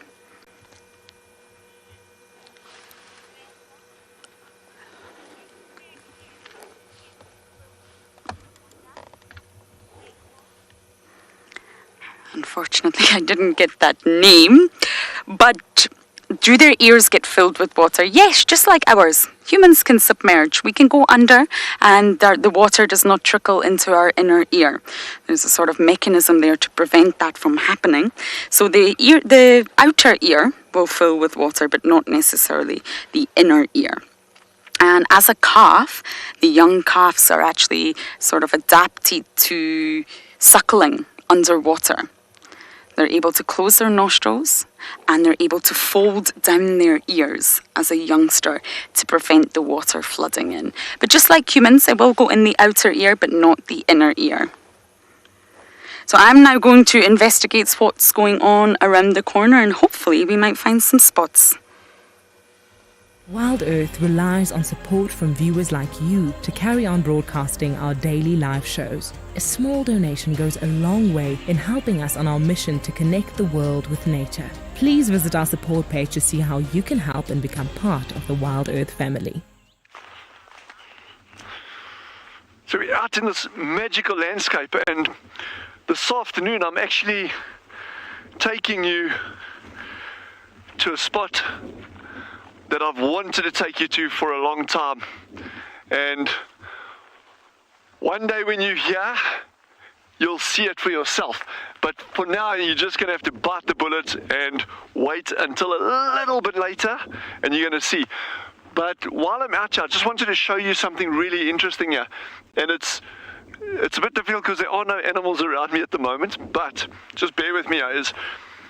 where we saw those lions yesterday on that Gemsbuck hill, remember, those of you who are following, remember I said we'd actually had a herd of Gemsbuck moving across our front like that, and we deliberately didn't go in because we didn't want to impact on the kill either way. You know, you don't want to be influencing these things. But what was notable in that particular area was the concentration of Gemsbuck. In other words, they were in big groups. And the further you move away from that area, you start seeing where there's less risk of predation. Okay, there's less risk from apex predators. So you start getting these groups splintering. You're getting ones and twos. And really what's happening there is, in the face of predation, okay, where okay, there's lions behind every bush, so you'd rather group together. So it's a trade-off between saying, well, I want to eat food, I want to eat grass, okay, but there's lots of predators around, so what do? I'd rather take my chances with a whole pile of my friends around me in case they get eaten. It's kind of like, hopefully they get eaten and not me, and I will go with a little bit less food or more competition in the group for food, but at least I've got a higher chance of survival. As you get less and less predator pressure, there's less incentive. If you're a grazer or a browser and you're competing for food, there's less incentive to walk around in a big group the whole time, because you'd say, well, actually, I'm not going to get eaten, or there's very little chance I'll get eaten, so I'm actually going to, you go off there, I'm going to go down here and I'm going to eat. And what the result of that is, the further you move out into these dune fields, the more sparse the vegetation becomes. And you can actually get times here where it is literally just bare sand in places, and that is primarily due to a low density of apex predators as you move out into these dune fields.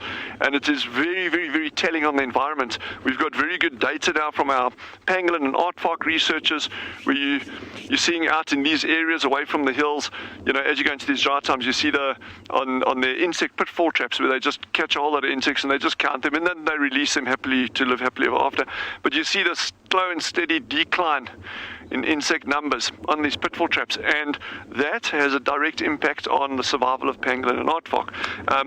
So these apex predators are crucially important in these environments for maintaining ecosystem health, and that cannot be substituted in any other way. I mean, you can't manually go out there and try and move animals around, that kind of stuff. So anyway, that's just a little bit of ecological background to these environments that we're operating in. But it is stunningly beautiful, and I'm going to show you this other place, but I can't tell you where it is or what it looks like, but it is an absolute wonderland.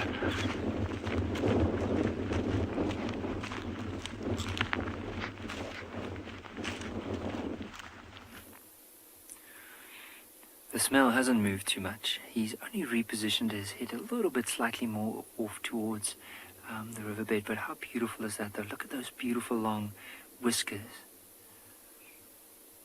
And you'll notice with his eyes closed, there are quite a few flies around, but he's not even moving his ears. I reckon he must be in a bit of a deep sleep.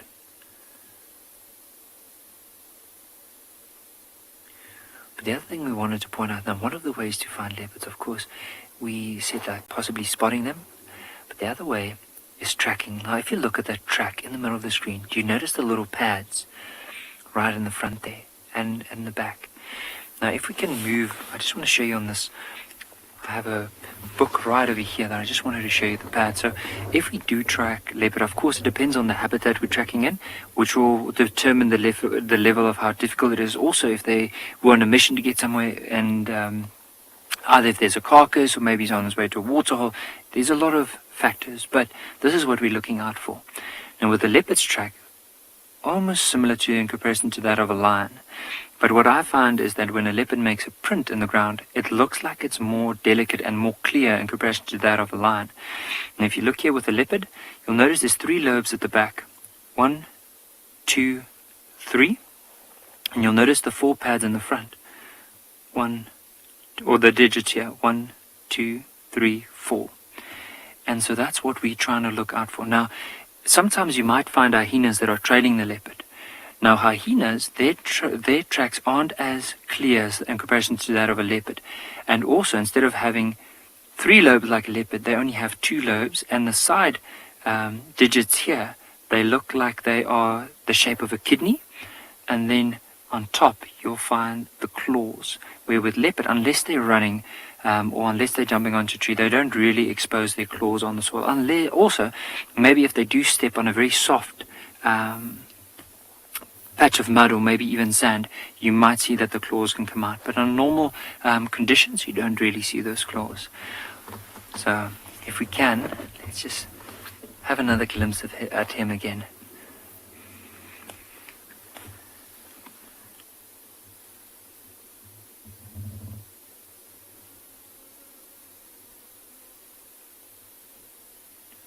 Now what I'm really hoping for is that eventually he'll just start getting up, maybe even give us a little stretch, move into that little patch of sand that's right in front of him. But I mean, that's what we want for him. All he wants now to do is he just wants a bit of rest.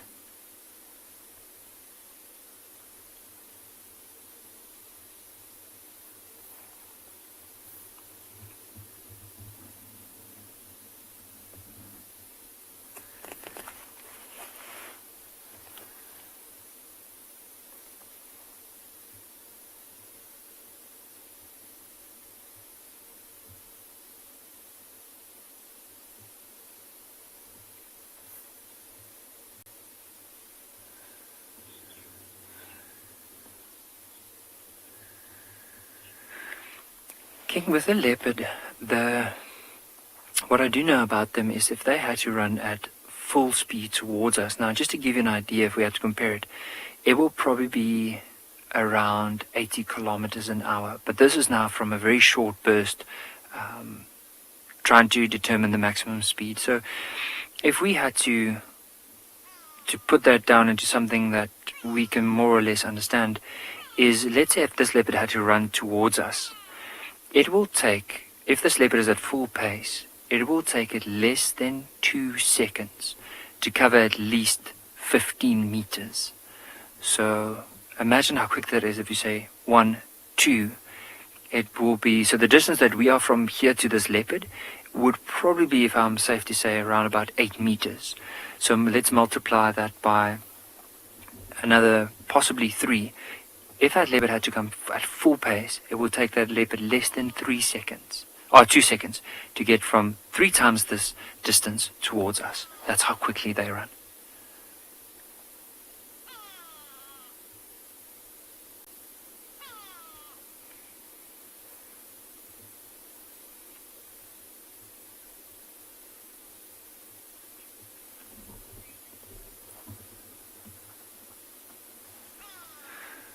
Raven, I do agree. I think they are very adorable when they do lie down like that. They just, I don't know, but with a leopard, I always feel like, doesn't matter how rough the terrain is, doesn't matter where they are, whenever they do lie down, they just they just look so comfortable, either if it's on a branch or if it's in a rocky section or even down in the riverbed.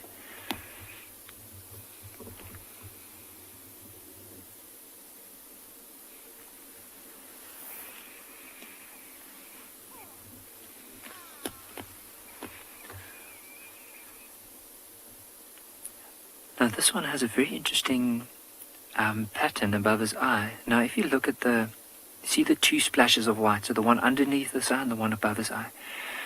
Have you noticed that pattern above the eye almost resembles a smiley face? You can see it starts off at the right and it curls down into a C towards the eye, and just above that, the little nose and then the 2 eyes. So why I'm pointing that out is because often with leopards in particular, like individuals, every single leopard has a different spot pattern to one another.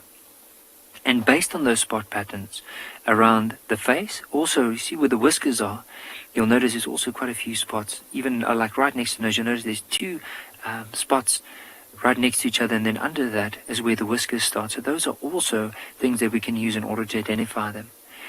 And it's really important, I mean, especially when you're doing research to try and establish where or how big a leopard's territory would be, or the movements within an area. It's really important to know exactly which leopard you're talking about and to be able to identify individuals from one another.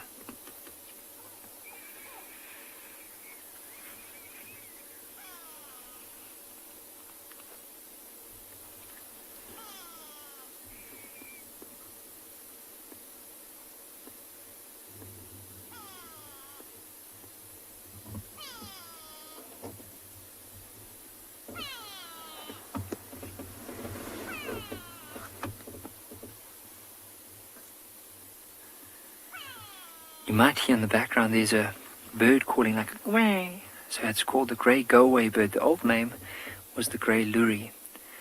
And the sound it makes often sounds like the bird's just saying like, go away.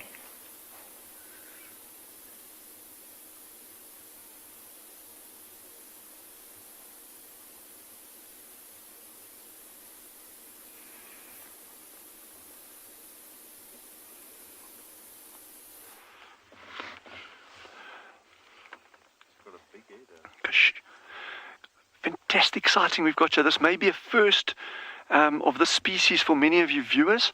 This is called a northern black korhaan, Korhan, a northern black korhaan. And look how handsome he is. This is the male. Striking yellow legs, black on the chest with those white blazes on the shoulder, and then that white patch around the ear coverts. Beautiful, beautiful bird. Unfortunately, it's just moving into the wrong angle for the light over there. But we've got two species here. One you may or are probably very familiar with from our other guides. The red-crested korhaan, we have that here as well. And that's the one that does that crazy display flight, goes vertically for 20, 30 meters, folds his wings and drops. This little guy does this big circle, a massive circle. He flies up and goes cluck, cluck, cluck, cluck, cluck, cluck, cluck, cluck, cluck, cluck, cluck, cluck. That was a horrible imitation, but yeah, he makes this huge squawking sound like he's got rusty wings in a massive arc. And then he almost hovers to the ground. He comes down very, very slowly, flaring his wings, just fluttering them very, very gently with his legs hanging out, almost like a parachute, and drops gently onto the ground. But this is so nice to see this. They're actually also starting to breed now as well. So we are going slap bang into breeding season on a lot of these birds. So I need to start just sharpening up my act a little bit and try to find some nests for you guys. But how beautiful is that, eh?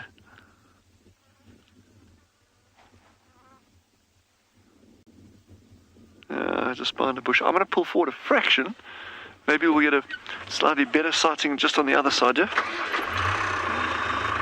Sorry, I'm driving a bit of a tractor now at the moment. The engine's quite noisy, so forgive me. Okay, where are you, big boy? Somewhere out there. Okay, let me just go forward. Yeah, wait, hold on. Hang on. David, say if you can see it, eh? Oh, he is gone. He's somewhere there. He must be somewhere. But this, for those of you interested in the birds, it's a northern black korhaan. I think the old name is a white-quilled korhaan, but that was donkeys years ago. Anyway, that was a cool sighting. It's just nice to see them. And they, again, talking about vegetation and grass cover. This grass cover is vitally important for species like this. You will start losing species like this as nesting because they cannot nest on bare ground with no cover. Firstly, it gets too hot. And remember, when we talk about incubation, HP says he's in a hurry. Absolutely, it does seem like he's in a hurry. But incubation is typically thought of as, we got to try to keep our eggs warm. Well, birds try to keep their eggs warm. But it's not just about keeping the eggs warm, but it's try to keep that temperature stable. So in other words, you want the eggs not to get too hot. You don't want them to get too cold. They've got to be just right, like Goldilocks, something like that, yeah. Leopard. Huh? Link leopard, go. Leopard, there's a leopard. Head to the leopard. Sabui, everybody. We've got Sabui, female leopard. She just scent marked at the bottom of that tree, and now she's on the move, which means we need to move. She's really on patrol. We're on the southern boundary, and she appears to be alone. Sabui has 2 cubs, male and female. And we're right on the boundary, so I think at any moment she's going to cross and then we lose her. So we're just trying to keep up with her for now. Oh, she's moving really, really fast. Let's try and get a gap. Theo, we thought we would see spots today, didn't we? We had a feeling. There you go. Go, go, go. We're going to have to be quick on the mark here because she's really on the ball.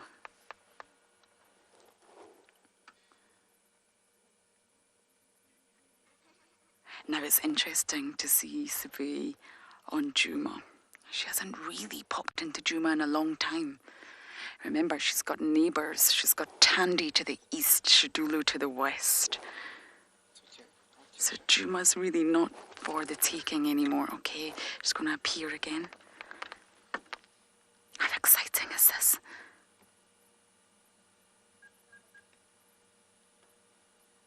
Incoming.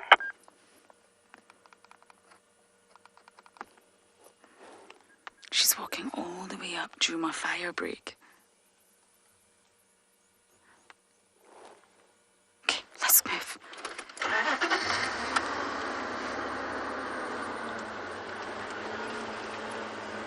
This is going to be a tricky operation, this.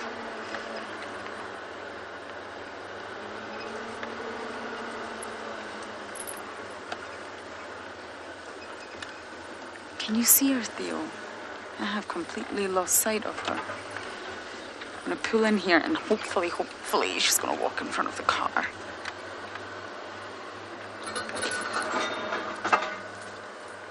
Okay, just give it a minute or two. Patience normally pays off.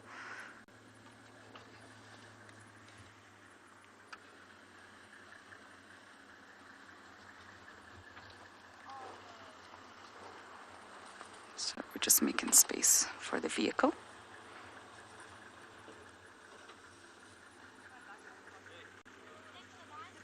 I can't see her at all. I'm going to pop my nose forward a little bit.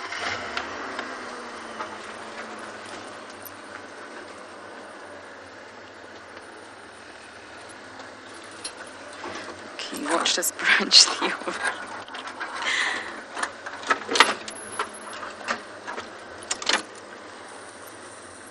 Okay, everyone, I appear to have lost a female leopard. Can't see where she's gone. I think she's up ahead. I think she was faster than us. Can you believe it?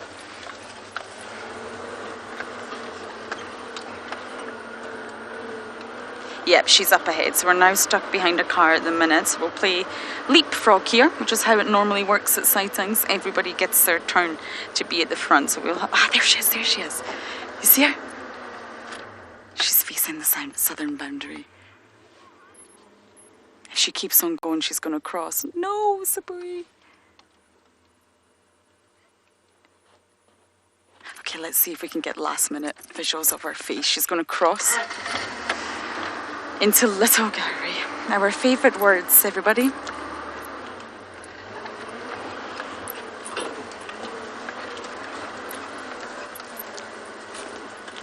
Yep, she's crossing.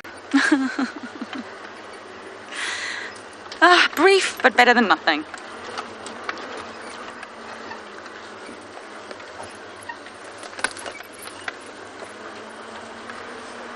Okay, and that is it for Sabi for now, everyone.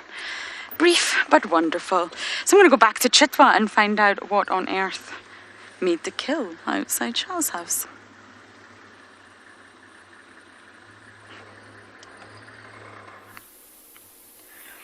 This male just, from early on when we saw him, he just turned back and he's now lying down on his back. Look at how he's crossed his legs over one another.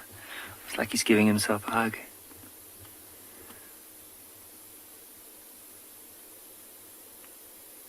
But he really looks comfortable. Now, early on we were pointing out quite a lot of features on this leopard, but we haven't really described too much about the area. Now, with leopard, whenever you are looking for them, you often need to go past drainage lines or quite dense areas. Now, if you look at this area where this leopard is lying down in, notice the greenery around it.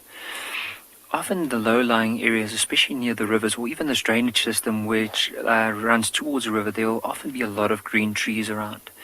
And because of the green trees in this time of the year, some of the animals are attracted to it, and so therefore the leopard can use this in order to conceal itself, break out that body outline in order to hunt. But also, on warm days, there's a lot of shelter here, there's a lot of cover for him to come and lie down and just rest up.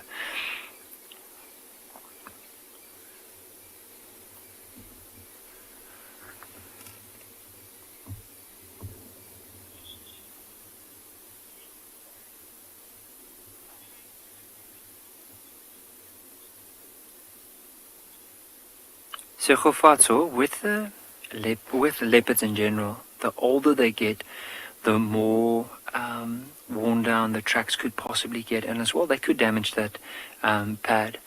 Now, there's a tracker that I've gone out a couple of times, and he's been literally tracking for over 20 years. And then one day we were looking at this particular male leopard track, and I asked him, how did he know that this was an old male instead of just a young male? And he said sometimes what happens, remember early on we pointed out the 3 lobes in the back of this leopard track. So he reckons that the older they get, especially when they get past 10 years, that those 3 lobes at the back start to slowly wear down, and it's not as clear as in comparison to that of a younger leopard. So you can get that, where especially the older they get, there might be damage from either stepping on a thorn, maybe cutting it somewhere on a sharp rock as it's trying to get away or trying to hunt, or as they get older it might slowly start just to show a bit of it fainting at the back in comparison to a younger one.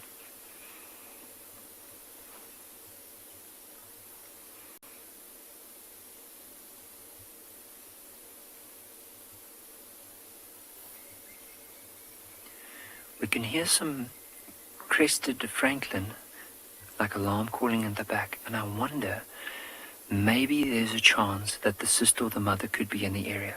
And imagine if they start getting a little bit closer, you'll probably hear the movement. The mom might even start calling, because she could have gone out hunting and eventually come back to give him a call. Now, if he is in an area like this, it might be a chance that he's just, like his sister and mother are lying down not too far away from him, or maybe she's gone and hunt and eventually come back and call him and his sister. And his sister might also just be lying down somewhere in a place where we can't really see her.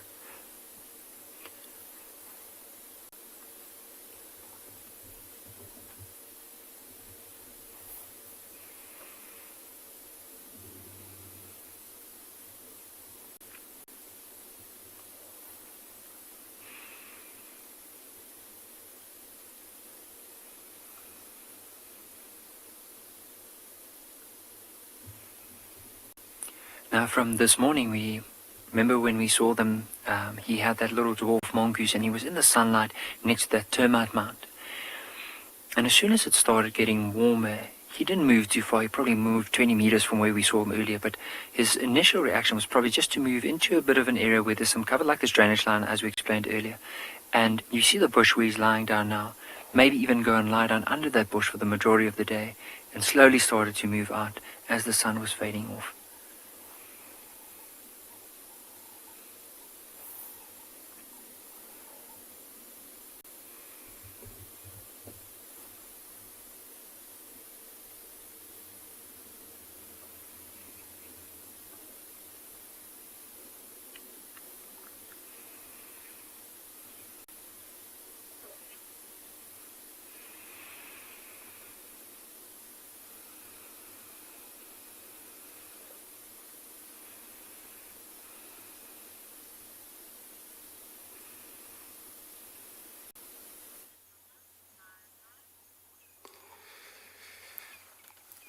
Look at these 2 young male giraffe. Looks like they just literally crossed the road, and you'll find them feeding on the tall trees, and now they're just on the right hand side of the road. Right, welcome everyone. Welcome aboard on your own safari at Djuma. My name is Andrew Corsa from around near. I'm actually local around here. I'm new in this job. I'm very much new, so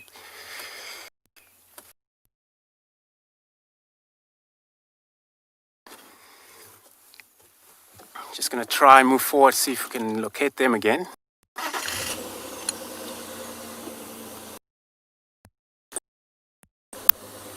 Yeah.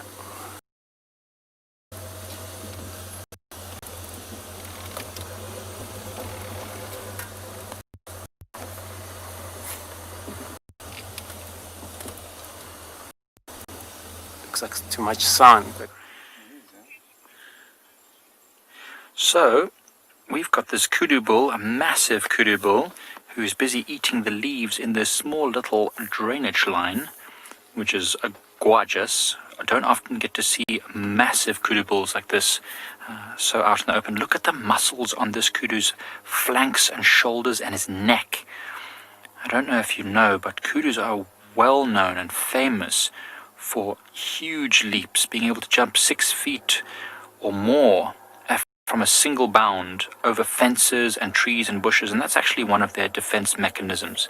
They're able to just leap over any bushes that are in their way, which is incredible. It's one of the ways they're able to escape danger, because of course the lions that are chasing them will have to run around the bushes. If you can hear a sound, that's a small aircraft that is actually doing anti-poaching patrols around this area, flying over. That's why that kudu looks a little wary. He's listening all around. You see that, how the ears move around. It's a small anti-poaching aircraft flying over, just making sure that these areas are safe. There's that kudu bull. Look how well he blends into the environment. Look how grey there. And the kudu is also very grey. They call them the grey ghosts of the bush. Bye-bye, kudu. See you later. The other ones are just walking off, also towards the sunset. But there's a few giraffes in front of us, which are pretty cool. So often you'll find that there are lots of giraffes, kudus, and other antelope all together, because of course they feed on different things, different heights, and of course they also help each other to spot danger. Now, kudus have amazing sense of hearing. Giraffes are very tall. They've got great eyesight, and there's also a zebra in this area as well, who is probably also helping them. Kudus are mixed feeders, mostly browsers, and so are giraffes, but they feed at different levels. And zebras are grazers, so of course these animals are not going to be competing with each other over food resources. So there's no problem for them to be together. Well, that's very mysterious, isn't it? Through the trees, we have a glimpse into the life of this giraffe as it disappears into the bushveld. It's actually quite nice now that the sound of that anti-poaching craft has moved over. It's very quiet. We can hear crested francolin calling. We can feel the temperature changing. Oh, there's the more kudu bulls ahead of us approaching the giraffe there, as well as the zebra, all moving together now. It's quite a nice peaceful scene in the bush here. It'll be a good place for us just to sit and listen to what animals might be calling as the evening falls. And there's a zebra. So we don't see zebras all that often here at Pride Lands. In fact, one came to drink at Ndlovu Dam at our camp earlier, which was interesting, because that's the first time I've ever seen a zebra come to drink at the eco-training camp. So I wonder if it's just getting that dry, that the animals are getting quite desperate for water.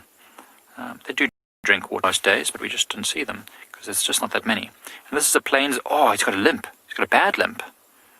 You see that? I think it's the same one we saw a few days ago, Zeb? Yeah. I remember this one. We saw him actually quite close to our eco-training camp last time, walking through zebra clearings, I think, but you can see he's got quite a distinct limp, which is actually worrying, because I thought by now the limp would have gotten better. It's been 2 or 3 days since we last saw him. Must have either sprained his ankle real bad, or maybe, even broken it. I doubt he's broken it. He's putting a bit of weight on there, but he's still in great condition. You can see the rump of this zebra is very strong. The mane is very erect. So obviously it must be quite a recent injury, because the zebra is still in great condition. Normally it would be with a group. I think there's a group of males that hang around and they would all be together, but because of this limp, it's not able to keep up. Let's hope that the zebra will be able to meet up with the rest of a small bachelor group in order for the safety. And that's probably actually why the zebra is with this giraffe and with the kudus, just for the fact that it doesn't have to look behind itself all the time. It doesn't have to watch its own back. It's got others that might do so. Not that I think... I don't know. I don't like to anthropomorphize to say that, but I probably do it all the time. But, I don't think the animals look out for each other necessarily. I think they look out for themselves, but in doing so, they help others. It's good. I love the patterns on zebra. Look at that pattern on its tail. It looks like the tail is plaited. Do you see that? The patterns crisscross over. And then you can see the dark stripes and the pale stripes, what they call the shadow stripes. That's one of the indicators of the plains zebra. Eating the rough grass. They're bulk feeders. So you see they eat the long grass, the dry stuff, the roughage. They're not worried about what they eat as long as they get plenty of it. They've got that hindgut fermentation system. So they produce a lot of gas, they eat in bulk, they don't digest very, very well. Amanda, that's a good point. One that I hadn't actually considered. Could this zebra have been injured in a fight with another zebra, maybe been kicked? And I think you could be right, Amanda. Zebras are fiercely defending their harem. So if this is a young male that maybe tried to acquire a young female from another male's harem of females, then it's quite possible that if he got kicked or bitten painfully, it could be that he's got a very sore muscle or joint, or maybe even something fractured. So maybe, because you can't see any rips on there. There's no tears like it was attacked by a lion. So unless it was just galloping around and hurt itself, you could be right. That's a good point, Amanda. I didn't think about that. Thank you for pointing that out. That could exactly be what happened. The males do fight quite frequently. In fact, I think Taylor and Gert a few weeks ago did actually film some zebras having a big fight. A big fight. They said it was very exciting. So it's quite possible that this might have been one of those zebras that is fighting at the moment quite often, which is pretty. Now it's very peaceful. All the giraffes feeding them. There's even a fork-tailed drongo, I think, that's joining the group, hoping to catch insects as they get flushed out of the bushes. This is a quintessential African scene with all these animals and the sunset, and everyone is just having the best time. Everyone's just doing what they should do. A journey of giraffe just wandering through the trees there, probably along a road. In fact, that is along the road where we're going to be heading in a moment. You can see the zebra. I wonder if the zebra is actually going to follow those giraffes. Ooh, striped horse. I don't know. That's a good question. How long can a zebra go without food? Well, probably quite a fair amount of time, to be honest, because they are bulk feeders and this zebra is in great condition.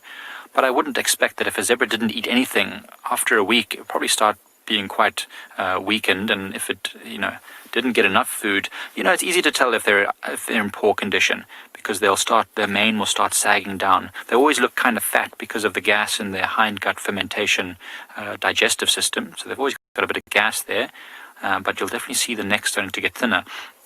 I don't know how long it would take for them to lose condition, but I do know that the bulk grazers, the bulk feeders like zebras and even ones like warthogs are generally the first who die when there's a drought situation. Because although they don't need the best quality material, they do need plenty of it. So if the quality of the food that they're eating drops, and then they just don't have much of it, like if the grass is getting very short and sparse in a drought, they won't survive very long at all.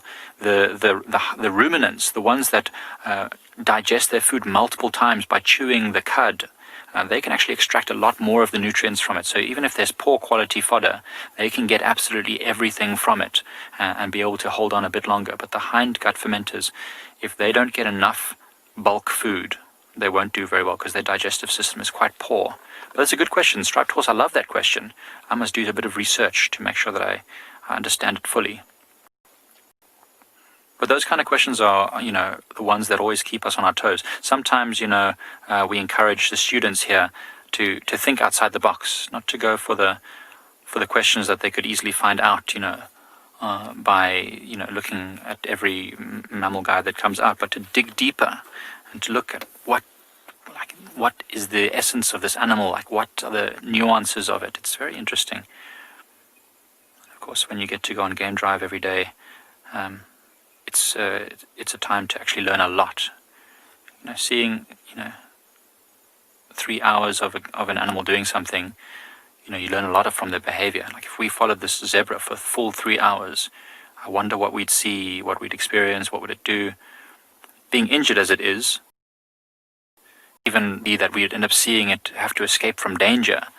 We were actually talking about it the other day, Seb. We saw, I don't know, what was it that we saw that was injured? We saw another animal that was injured. I can't remember. An impala, maybe it was a young impala that was limping quite badly as well. Yes. And we said, if we wanted to see an animal, a predator make a kill, we'd probably just stick to that impala because it was young and it was on its own completely and it was limping badly. Follow an animal like that and you'd probably get to see a lot of really amazing behavior. Often I've ever gotten to follow an animal from complete start to finish. That was a weird sound. Did you hear that, Seb? Elephants. Elephants going crazy down there. It's like a long growl, belly rumble, and then a high trumpet, and I can hear the cracking of their tusks together. I think there are a few elephant bulls that are having a tussle.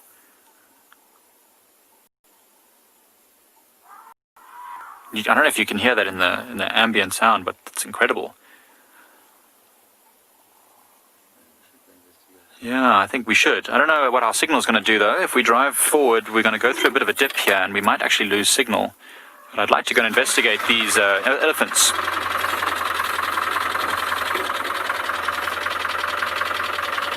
Let's go and have a look. Okay, bear with us, everyone. It's a lot of noise. It's very loud.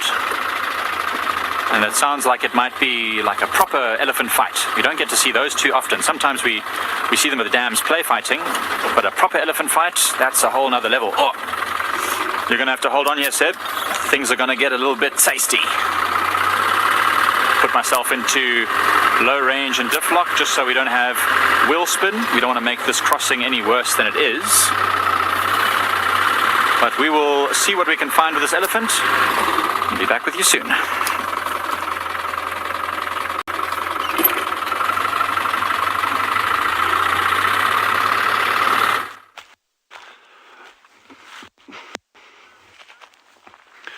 This is one of the most beautiful places on Tswalu, and I just wanted to show this to you.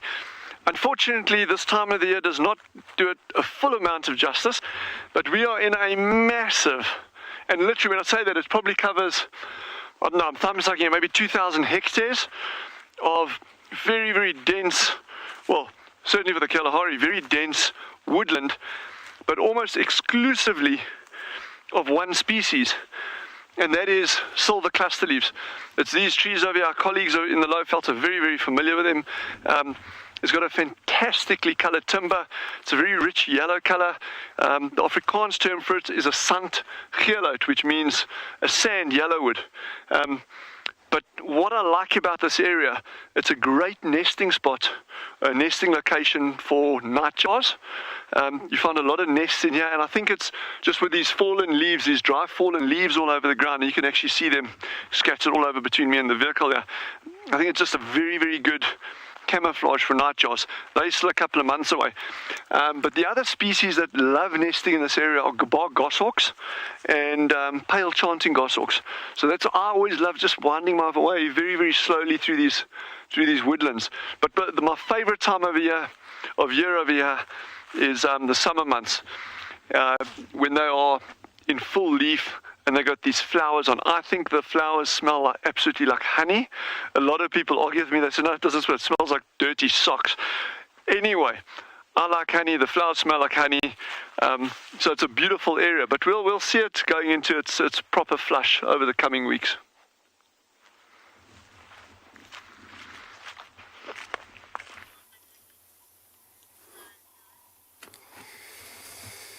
There's beautiful Ngala. We just find them now, a whole bunch of group.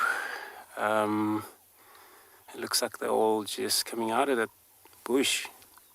But just looking at the whole bunch of female, look at the stripe, how beautiful they are. And most of my favorite animals, it's the only animals that you always find them in the ravine, which is all in a drainage line system. But they do come out, for sun and mixed feeder. That's all they do, but grazing and browsing at the same time. Look at them. And then doesn't look like there's any male there for me, because usually male it's pretty much dark in color.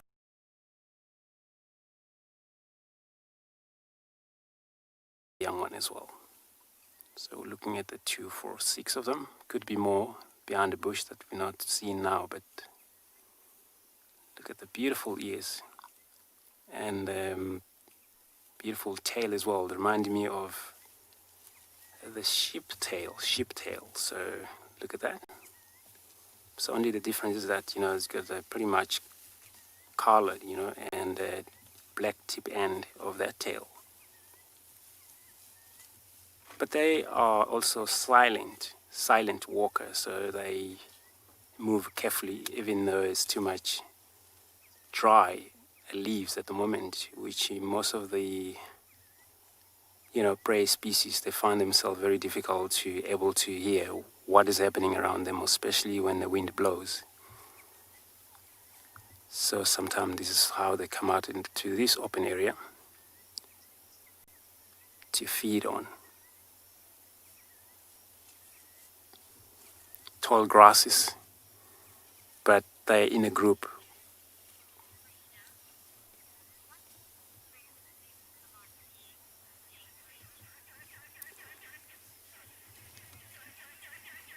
Yeah, good question there. A feeder, if I had it correct. Yeah. My favorite animal, I love impala pretty much, but usually for guides, we kind of not really, we cannot pick. But I find impala very much important for me, and then I always spend a lot of time with impala, looking at them, the way they do, most especially due to their survival, how they make that happen, making sure that they make it through the night, which all they do, they sleep in a very much open area for them to be safe. So they take turns when they sleep, but not a really proper sleep. I mean unconscious sleep, which is half asleep, half awake. So, and then that's how they do when they see any predators or anything they're not sure about. Just give alarm call so everyone to respond into it. And they don't mind different companies such as baboons and giraffe, zebras, and those warthogs. So that's why they are my favorite.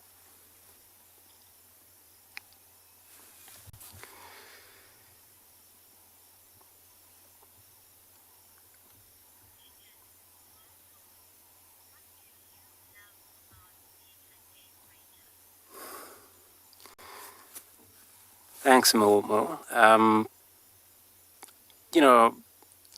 From this, one things about me being a game ranger or loving to become a ranger is because of, I love the nature and I love the wild animals, but I love all of them. So trees, flowers,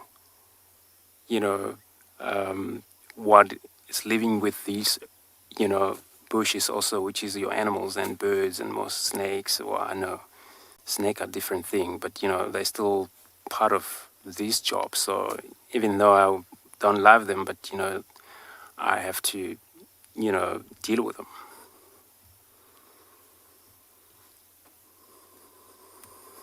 Yeah, they vanish into the bush, but still a visual of them there.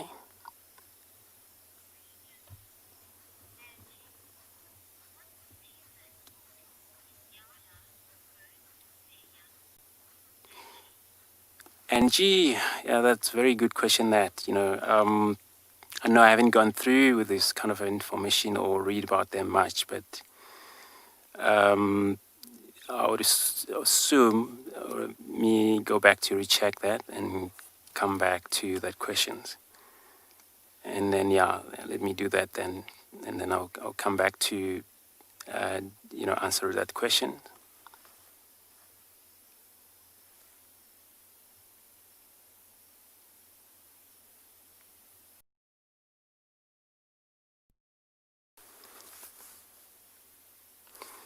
So so it looks like they're gonna just move on like that, but eventually they'll find themselves a place to hide, back where they're going right now.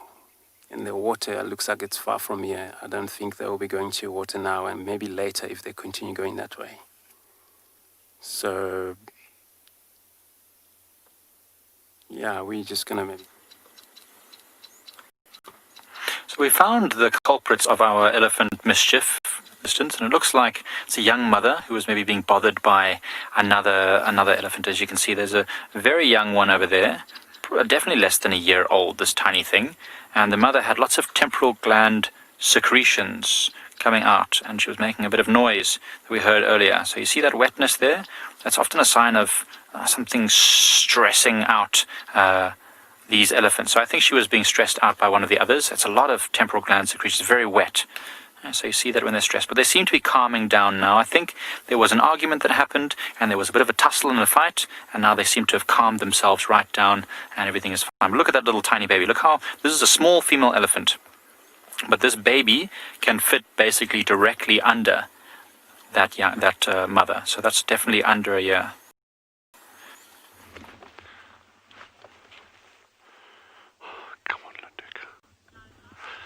Guys, we got an aardvark. We have an aardvark foraging. I am over the moon. I haven't seen one of these in like 3 weeks or something. Okay, this is fantastic. Just give us a little bit of time there. Just give us a little bit of time. It is going to come up. I'm actually going to, bear with me. I'm just going to pull forward your fraction, please. Just bear with us, bear with us. You guys just keep watching.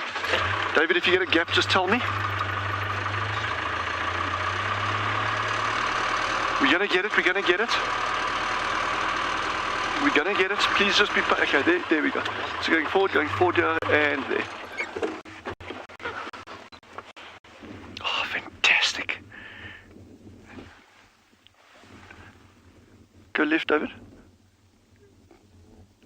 Yeah, that's him there. Oh my goodness, look at this, guys. With these birds, look at those ant-eating chats in attendance. Oh, and the wind is perfectly in our favor. It's blowing from the aardvark to us. But look at that interaction, eh? So as he's digging, these little birds going down, and they're just getting all sorts of little insects. And it's not just termites. When we say they're ant-eating chats, they don't just eat ants. They will eat anything they can catch. But of course, as he's digging, he'll be unearthing things that he won't touch at all. It could be frogs, it could be centipedes, it could be little grubs of, caterpillars, that kind of stuff. And he'll just discard those, and he'll be feeding on termites and ants, whereas those birds will be eating those other things as well. Okay, this is... Oh, look at that. Oh, my word. Thank you. Thank you.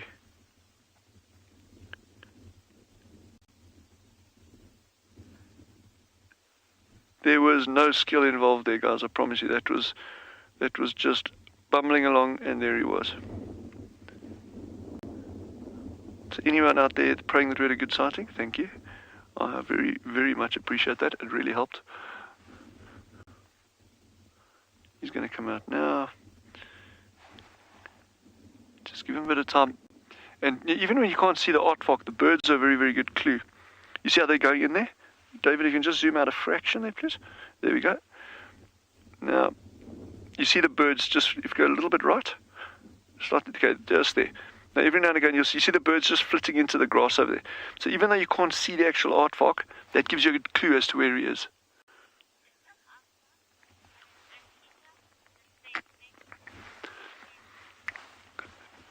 Vincent has asked, is an aardvark or an anteater and an anteater the same thing?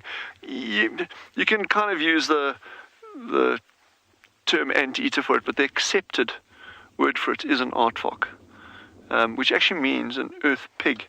And yes, because they do eat ants, so you could say it's an anteater. Oh, what a lucky sighting for this afternoon, eh? Sure, the pressure's off. There he comes. And those birds constantly in attendance.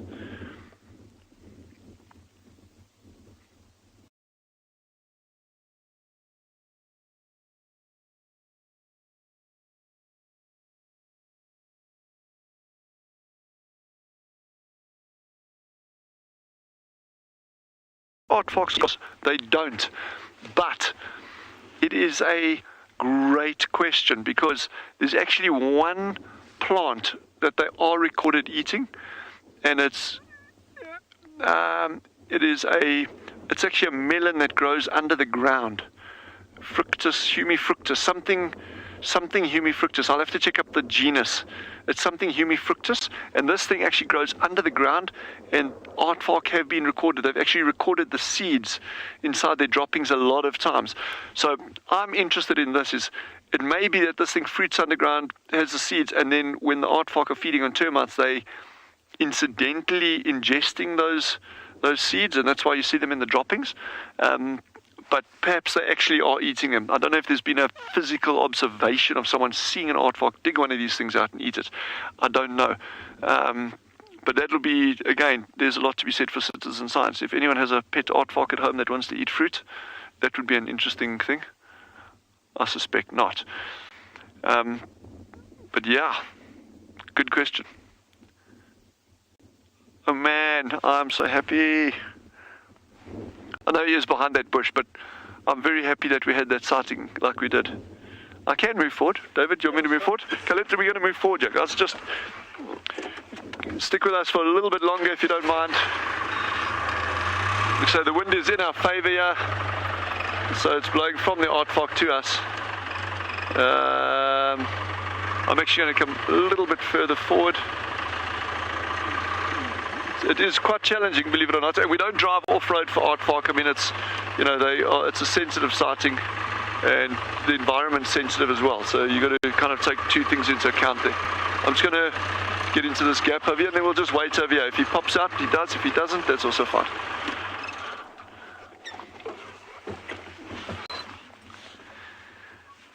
Yeah, man. How great is that, eh?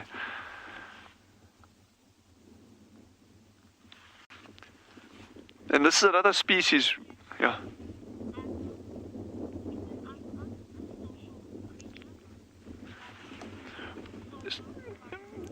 So Solo has asked, is an aardvark a social animal? Not at all. It's very, very, very seldom that you'll see them associating with others, except if it's a mother with a youngster, or a male with a female, or males fighting. But those meetings between a male and a female, and or two males, you know, are very, very fleeting. They will not associate. I've had on a number of occasions sitting up on a dune crest where I could see three or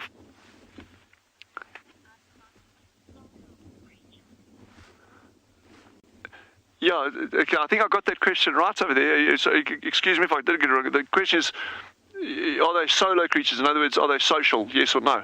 And they're not social at all. So they are very, very solitary animals. Solo animals, they're very solitary.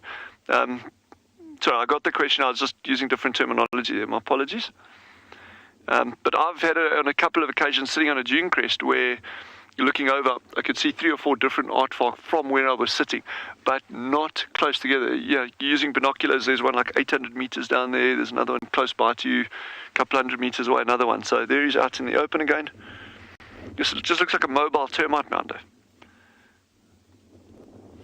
This is fantastic. What a setting. Sheesh.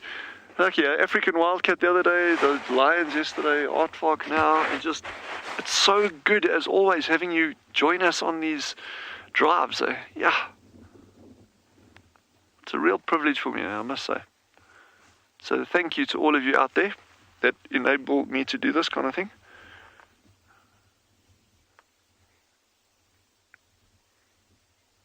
Because otherwise I'll just have to talk to Davy the whole time, and you know that would just drive him nuts.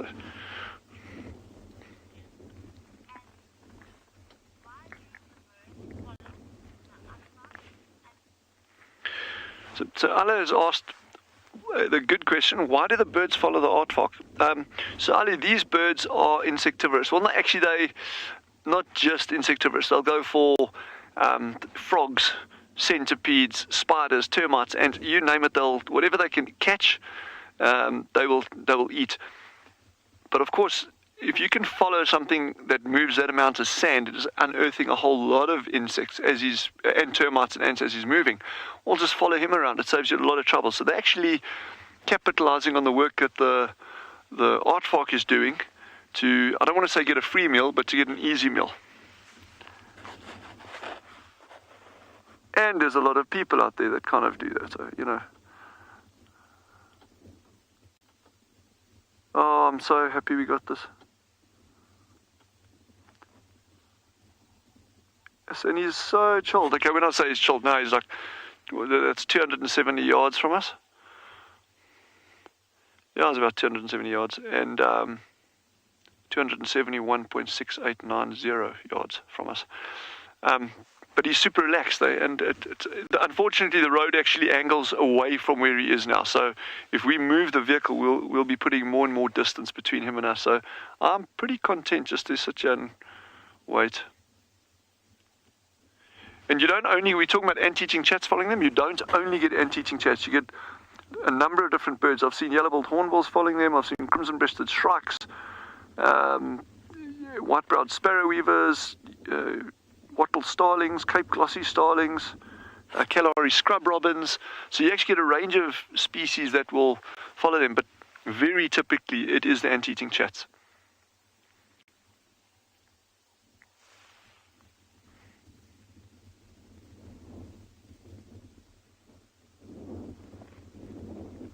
And coming back to the Shelby family that we've been following, the shell ducks, and you're looking at this creature here, and just how, I'll link a couple of things here, because you've got the shell ducks, you've got the aardvark, and you've got the grass cover and the apex predators.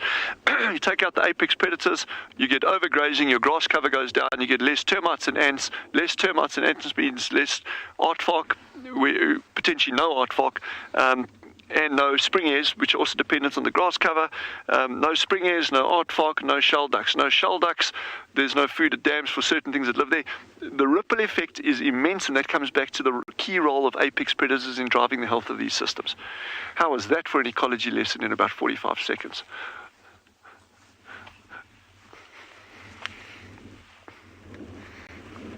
Everything is connected, every single thing. You can pick anything out here and you'll find a connection between that and something else. It might be like a long chain, you might be a number of links to it, but you will find a connection in every single thing, in every single environment that you are operating in. Somehow, there will be some link somewhere. It may be incredibly obscure, but it's there. And that's why it is so critically important that ecosystems are maintained with all their components in it, not parts of, a vehicle with an engine with the carburetor missing, it doesn't work, An office, a fully equipped office, but you take all the paper out the printer, great, no paper, but then your printer doesn't work. So you can't have an ecosystem with a whole pile of components missing, and that's why it's so important that these systems are conserved the way they are. Hey, what an afternoon, eh? And there's a hartebeest out here on the right, just lying down. You see how relaxed he is? Just...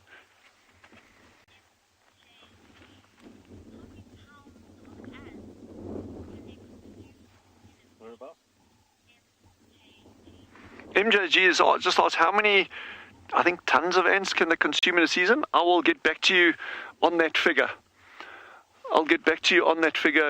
I must just double check with our aardvark researcher, Nora, exactly how many they eat in a night. That number slipped my mind, but I'm sure we can figure it out. You see the hartebeest lying here in this hollow right here. It's nice and relaxed on the ground there. Oh. There we go. You see the hartebeest? That's a hartebeest bull. There you go. Sleeping very peacefully, like that sable was the other day.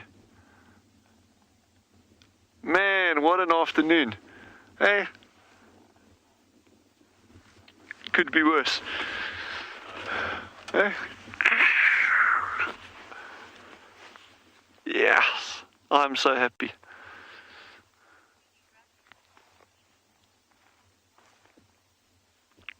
WildEarth relies on support from viewers like you to carry on broadcasting our daily live shows. A small donation goes a long way in helping us on our mission to connect the world with nature. Please visit our support page to see how you can help and become part of the WildEarth family.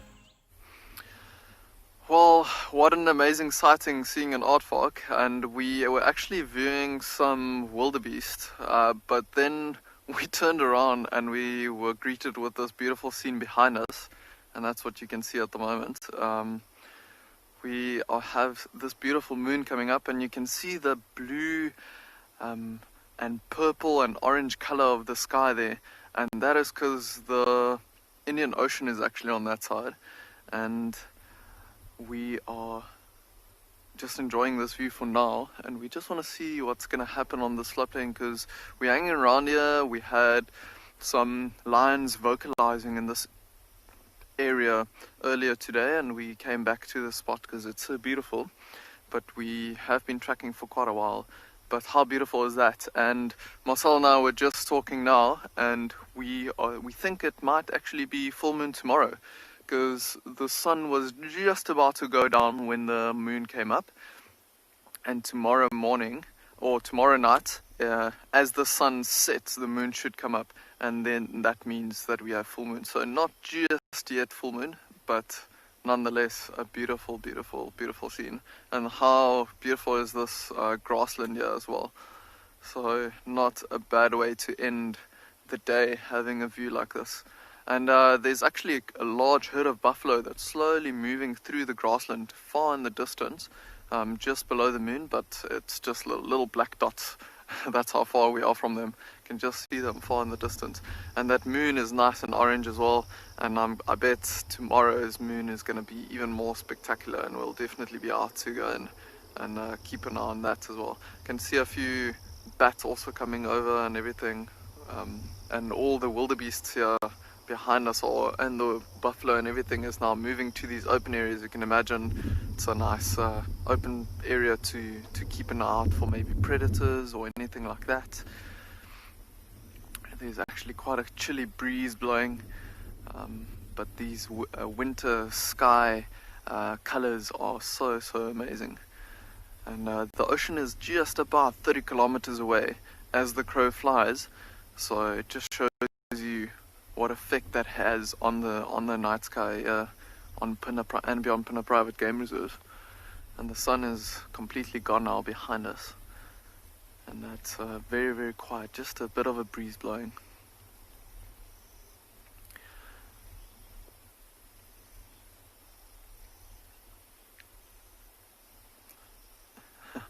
Krishna, that is quite a difficult one, a caracal, especially in this part of South Africa. On Phinda itself, I think caracals have been quite difficult to find. There's only been 1 or 2 sightings in the last couple of years, and it was only on camera traps.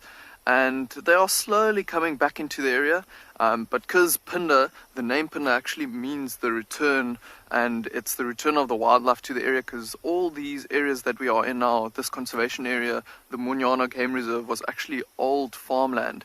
And because it was old farmland, a lot of the smaller predators like caracals and so on, they moved out when farmers got rid of their prey, which is mainly rodents and so on.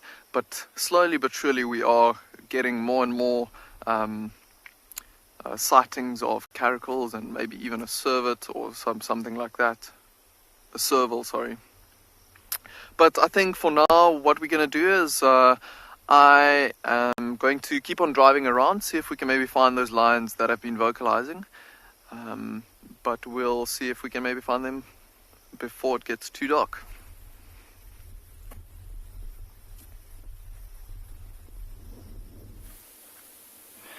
I really hope that Devil is able to find those lions, but look at what this leopard is doing at the moment. So he was looking back. He's now moved on to this termite mound. He might just go and lie down, but I thought maybe early on his sister or mother would have probably come back, because he was staring back the whole time.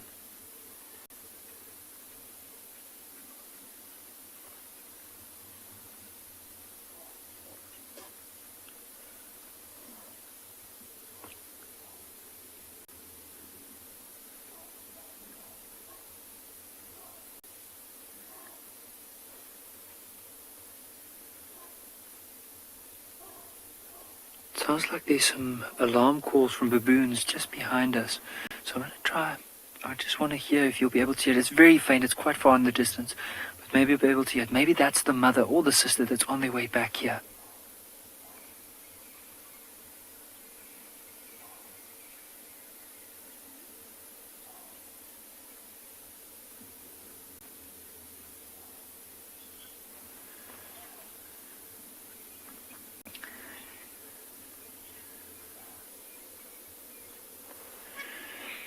Jacqueline, if we had to compare them, I reckon the cheetah would win just in comparison to that of the leopard. You often see with the cheetah as well, when they do run, they use that long tail as a rudder in order to steer themselves as they are running. With the leopard, on the other hand, has a very long tail, but not as long as a comparison to a cheetah. Well, I might be wrong, but from what I've seen, cheetahs do have quite long tails. And it might slightly be longer than this leopard's.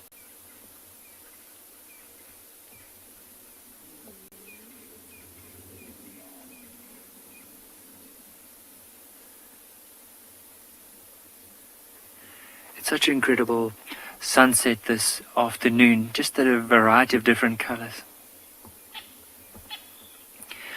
Shelley, the whiskers play a very important role. And the other day I was reading this article about how especially when leopards move into really dense areas, those whiskers can actually help them to move through denses, because they know that if their whiskers can fit through it, the rest of the body could possibly fit through it.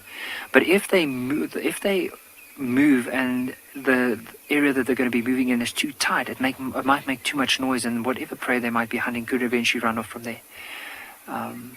But you'll often see if they do move, they'll flare out the whiskers. Now, how true that is, I'm not too sure, but I remember reading up a little bit more about it. And you'll notice in comparison to the animals, especially if you compare a leopard against a lion, the leopard's whiskers are a lot longer in comparison to that of a lion, but you'll notice that the leopards tend to hunt in a more of a denser area in comparison to lions. Not saying that lions won't hunt in a dense area, but the chances are more likely that you're going to find a leopard in a quite a area with a lot of cover, whereas with the lion would be more in an openish area.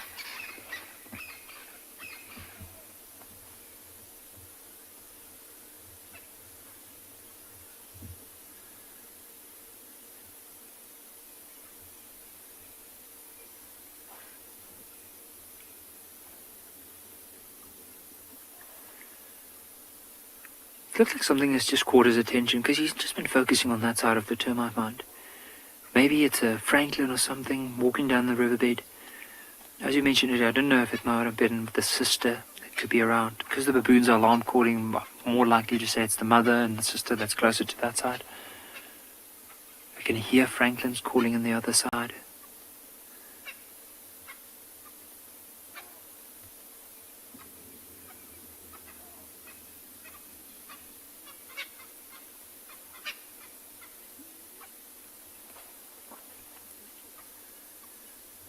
And also, he's just picked a nice vantage point for himself. Being on top of this termite mound, he can look down into the drainage line. He can look around what's happening behind or on either side of the drainage line.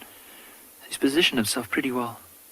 And also late afternoon, just catching that last little bit of sunlight.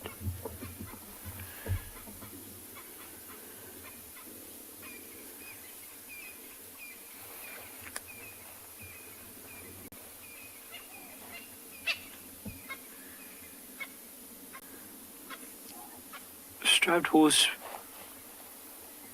with leopard, I feel that they probably would not sleep as much as lions.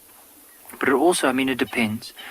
If you have a leopard that has made a kill, and it's been feeding off that kill for quite a while, it might be in the tree, it might be on the ground sleeping for quite a majority of the day. Whereas with lions, if they haven't been able to make a kill, if they are being pushed out of the area, the chances are they might move more often. But in general, lions would tend to probably sleep a bit more than leopards.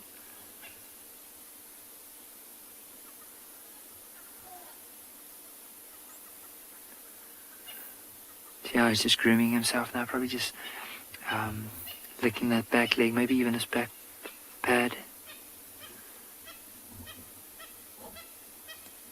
Just carefully scanning around, seeing if there's anything else in the area.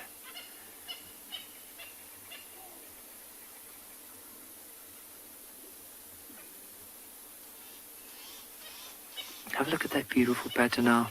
We often talk about rosettes and talk about spots, like with the cheetah it has the spots, and then with leopard the rosettes. But you see the difference. With cheetah you just have these single spots scattered across the body. With the leopard it looks like a couple of spots that are basically fused, and in the middle there's a little patch of brown rustic color.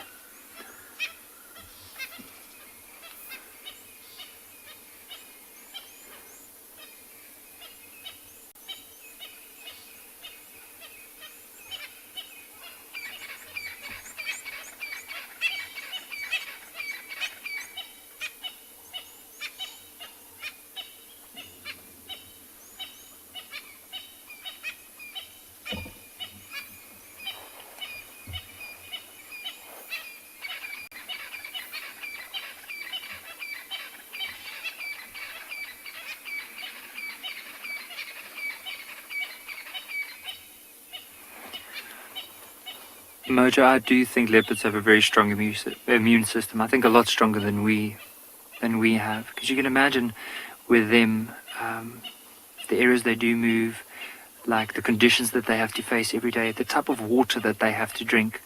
I mean, sometimes it's not the cleanest, and they're able to deal with that. So I would say definitely a very strong immune system, especially if we had to compare it against ours.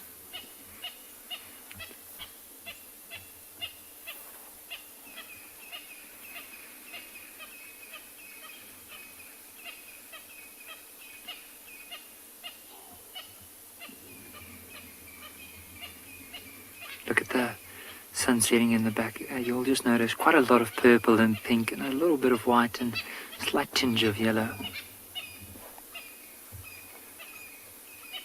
Just such an amazing scene.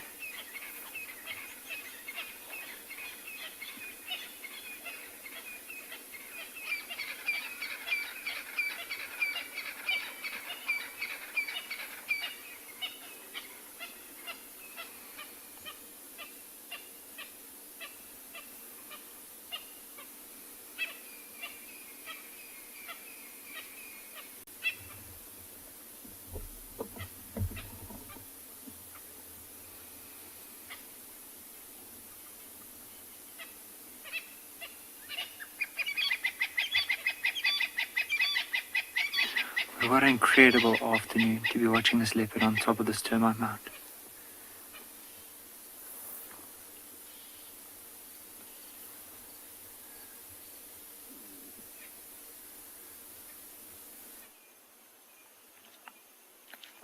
So we've got another incredible view here. Have you ever looked at the moon this close that you could see every crater and every dark patch? That's amazing. So we just were coming around the corner, we were actually trying to find some hyenas, and then Seb just noticed the moon and said, Mike, that's what we've got to get on the camera. That is amazing. And I agree completely. Look at that beautiful round orb in the sky. It's just rising above the horizon now. Amazing. Look at, you can actually see the crater on the side there where you can see all the debris from an asteroid that must have hit it at some sort, a meteorite. Wow. I've never looked at the moon this closely before, to be honest. It's so... I wonder if there's a supermoon or something tonight. It just looks massive and clear and bright. And, you know, there's still a bit of ambient light in the sky. I know you can't see it. The screen looks very dark for you, but we've adjusted it slightly. But even with our naked eyes, we can look at that moon, and it's amazing what you can see, the detail.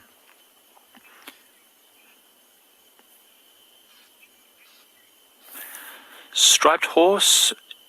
Does the moon affect the animals in any way? Absolutely it does. The bright moon like this is actually the moon rising now, and it will affect the animals. It's going to be very bright tonight, which means many of the herbivores will feel much more safe because they can see better with the bright moonlight. They'll continue feeding and moving around. Maybe not the small antelopes, but the larger things like buffaloes and rhinos and elephants. They will feed, even giraffes, the whole night as long as it's bright like this. And predators like lions and leopards, which really rely on complete darkness or the disruption of those herbivores' senses, they'll be much less active, generally speaking, on these very, very moonlit nights because they want to be able to sneak up to animals without them spotting them at all. So the moon will definitely cause predators to probably be more patrolling territory and less oh, the baby hyenas have just joined us. They've come to look at the moon as well. These are the hyenas we were looking at a moment ago, and they're just to the right of us. They're actually approaching our vehicle. That's amazing. Just over here. All spotted, Seb. So we were on our way to look at these. Oh, there's a leopard coming. Quickly go to that.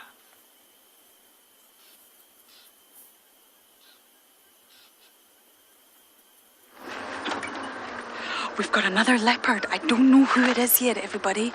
Underneath the full moon, female leopard right outside the hyena den. Now, Theo's going to work some magic here so you all get views because I don't know who this is. Seems to be quite skittish, heading straight for the hyena den, but luckily we know that the hyena den is not active. Okay, here we go. Let's get views. Who is this? Male, Who are you? Skittish. I wonder if this is Mowati.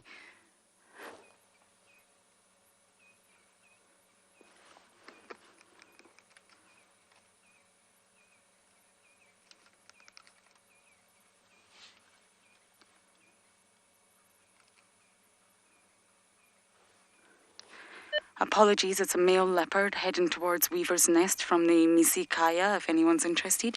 Okay, we're going to try and catch up. I wonder if this is Mowati. Any of you viewers who know your leopards and you can identify this one, let us know. This is incredible if it's Mowati, but they're very skittish. He's scent marking.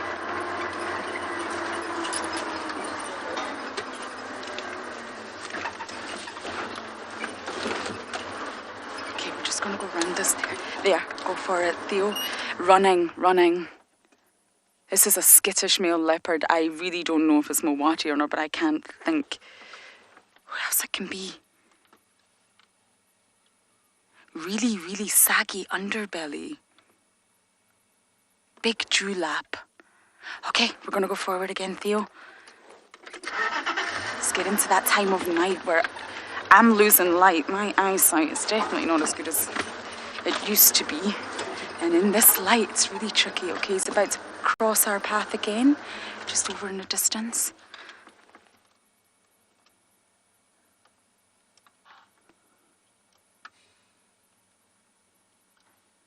The underbelly looks saggy like Tingana's, but I literally cannot pinpoint. Okay, we're going to catch up.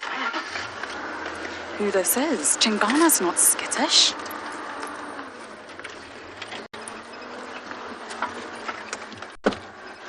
Okay, we're going to have to navigate around all of these obstacles. 2 leopards in one. Okay, that obstacle is not for navigating around. Well done, Lauren. Theo, are you still alive? That's a yes. He is. I can hear the impala. Impala can see him.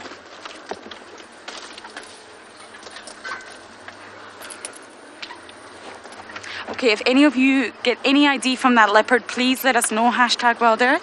I'm going to do my best to find it again. Wish me luck.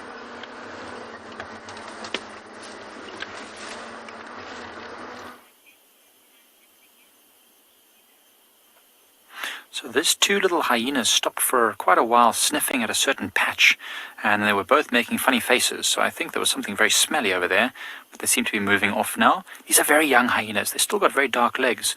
I don't think they're much older than about 6 to 8 months, if even that, which means there must be a den close by. We did visit the den earlier, Seb and I, the one that we know of, and it was inactive. So I wonder if these hyenas haven't maybe moved to a new location somewhere closer to where we are now. It'd be interesting to know, because they shouldn't really be venturing too far from the den. I mean, see, these 2 hyenas are very young and they're both together. So they're both, too nervous maybe to leave on their own, but confident enough to go exploring together. And I'm sure they're staying within earshot of Mum somewhere here in this area. It's getting quite difficult to follow them because they're going a bit off the road now. So we'll try and see if we can go forward a little bit, just to see if we can get one last view of them before they disappear. But how awesome was that? Hey, we saw this great moonrise, and then these 2 little hyena cubs came and joined us. That's quite unusual. They're obviously getting quite used to our presence, because they didn't mind us being there at all. They really didn't care. I couldn't see what they were looking at. It must be a scent, maybe a pasting. I'll go and have a look in a moment. Right, so we'll have one last look at them, and then probably when you guys go, I'm going to go and check out what that was that they were smelling. I think it was probably an anal pasting of some sort. Bye-bye, hyenas.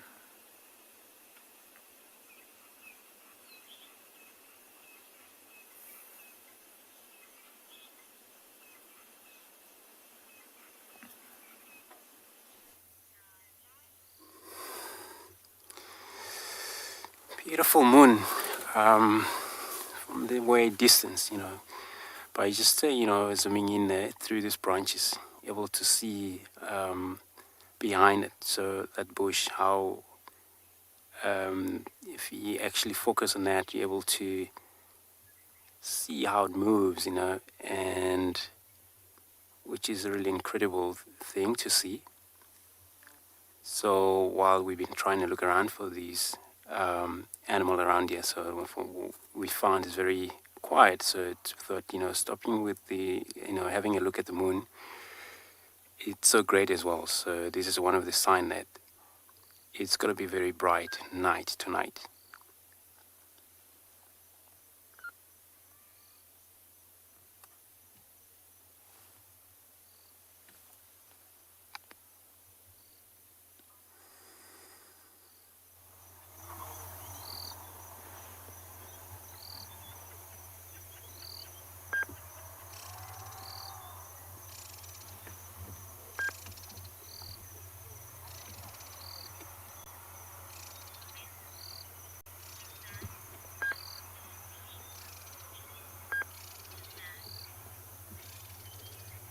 Thanks so much, Susan, for the comment.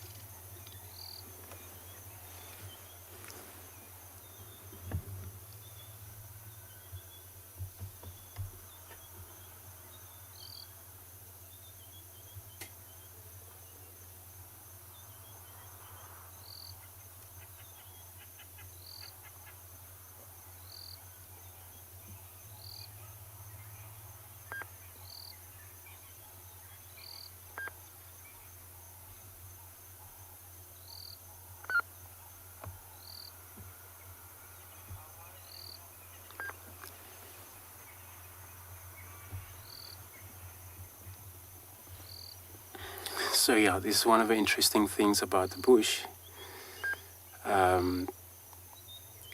It's not, I know it's a lot of things to have a look at, that it's a lot of things to see, but depending on which time, sometimes begin with the moon now, then you're able to now judge, and you're able to now know that, all the day animals, diurnal animals, I would call that, right? So they would be now given a chance, which, most guys, they don't really shine at the midnight. But if you had a chance of finding midnight with a full moon, then of course it's good to stop and have a look at them with their naturally bright, which is come from the moon.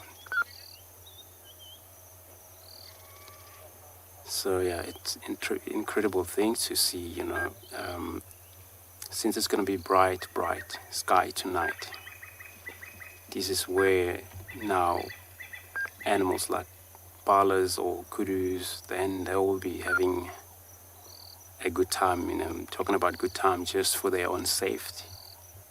Able to scan around them, look around them, who's coming, who's not coming. With a pitch dark sky, they still try look around, but then they have to battle to able to focus enough, see what is coming for them. And that what gives a lot of chance to the predators to hunt, get close to them, because it's dark. Similar when it's too much lightning and windy, cloud, pouring rain. So, and the prey species won't like that. That's where you mainly find them grouping together, since that they don't trust nothing.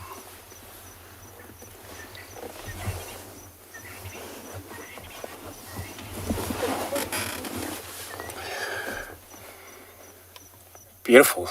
Looks like it's going to be beautiful sky, and just by looking at the color of the landscape where the moon just rise, since it's a full moon, and it just shows us that it's going to be very beautiful sky. We were talking about how fast it goes, we're looking at that moon just in that horizontal, between these two, fog, branches in that.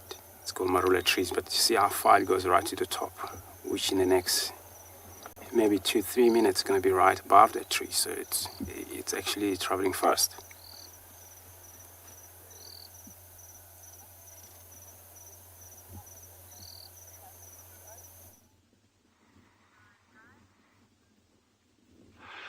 So, everyone, this is what it's about, and this is a spot that I really have been wanting to bring you to for the past 10 weeks or so, and it is one of my favorite spots for bringing people to when I actually have guests at Tswalu. This dune crest it's a really high dune crest, and it overlooks the sweeping expanse of the southern Kalahari that we're in over here. And just look at that. It is absolutely incredible. And as far as I can see, that all falls within the reserve. So it is a vast landscape, and it really makes us work for our sightings. But we are gifted with these incredible things, the wildcats, the aardvark, you name it. It just keeps on delivering. And it's just such an incredible privilege to be out here, and especially at this time of day. We've got this stunningly beautiful sunset.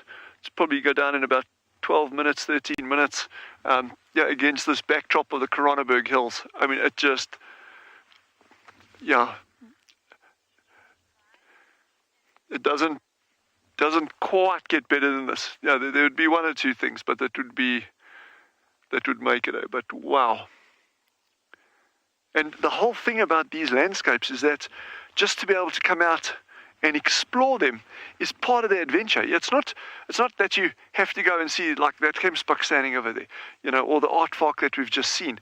It's about the unknown. It's about not knowing, well, a termite, aardvark eats X amount per day. And by the way, I have been well informed an aardvark eats up to 50,000 termites a night. So thank you very, very much for that. That is much appreciated.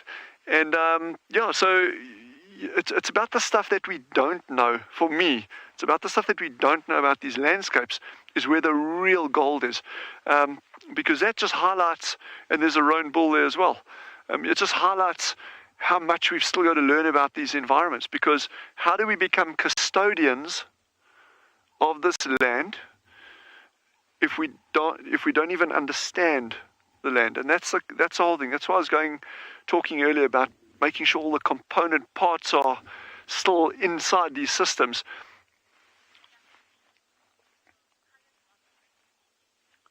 Jacqueline says these colors are breathtaking and it's a beautiful area of the world. It is sublime, and I think sublime doesn't even do it justice. I mean, this is just unbelievable on so many levels. It really makes you want to wax lyrical about it, but I'm afraid I'm very much the wrong person to do that. So I think we just let the landscape speak for itself.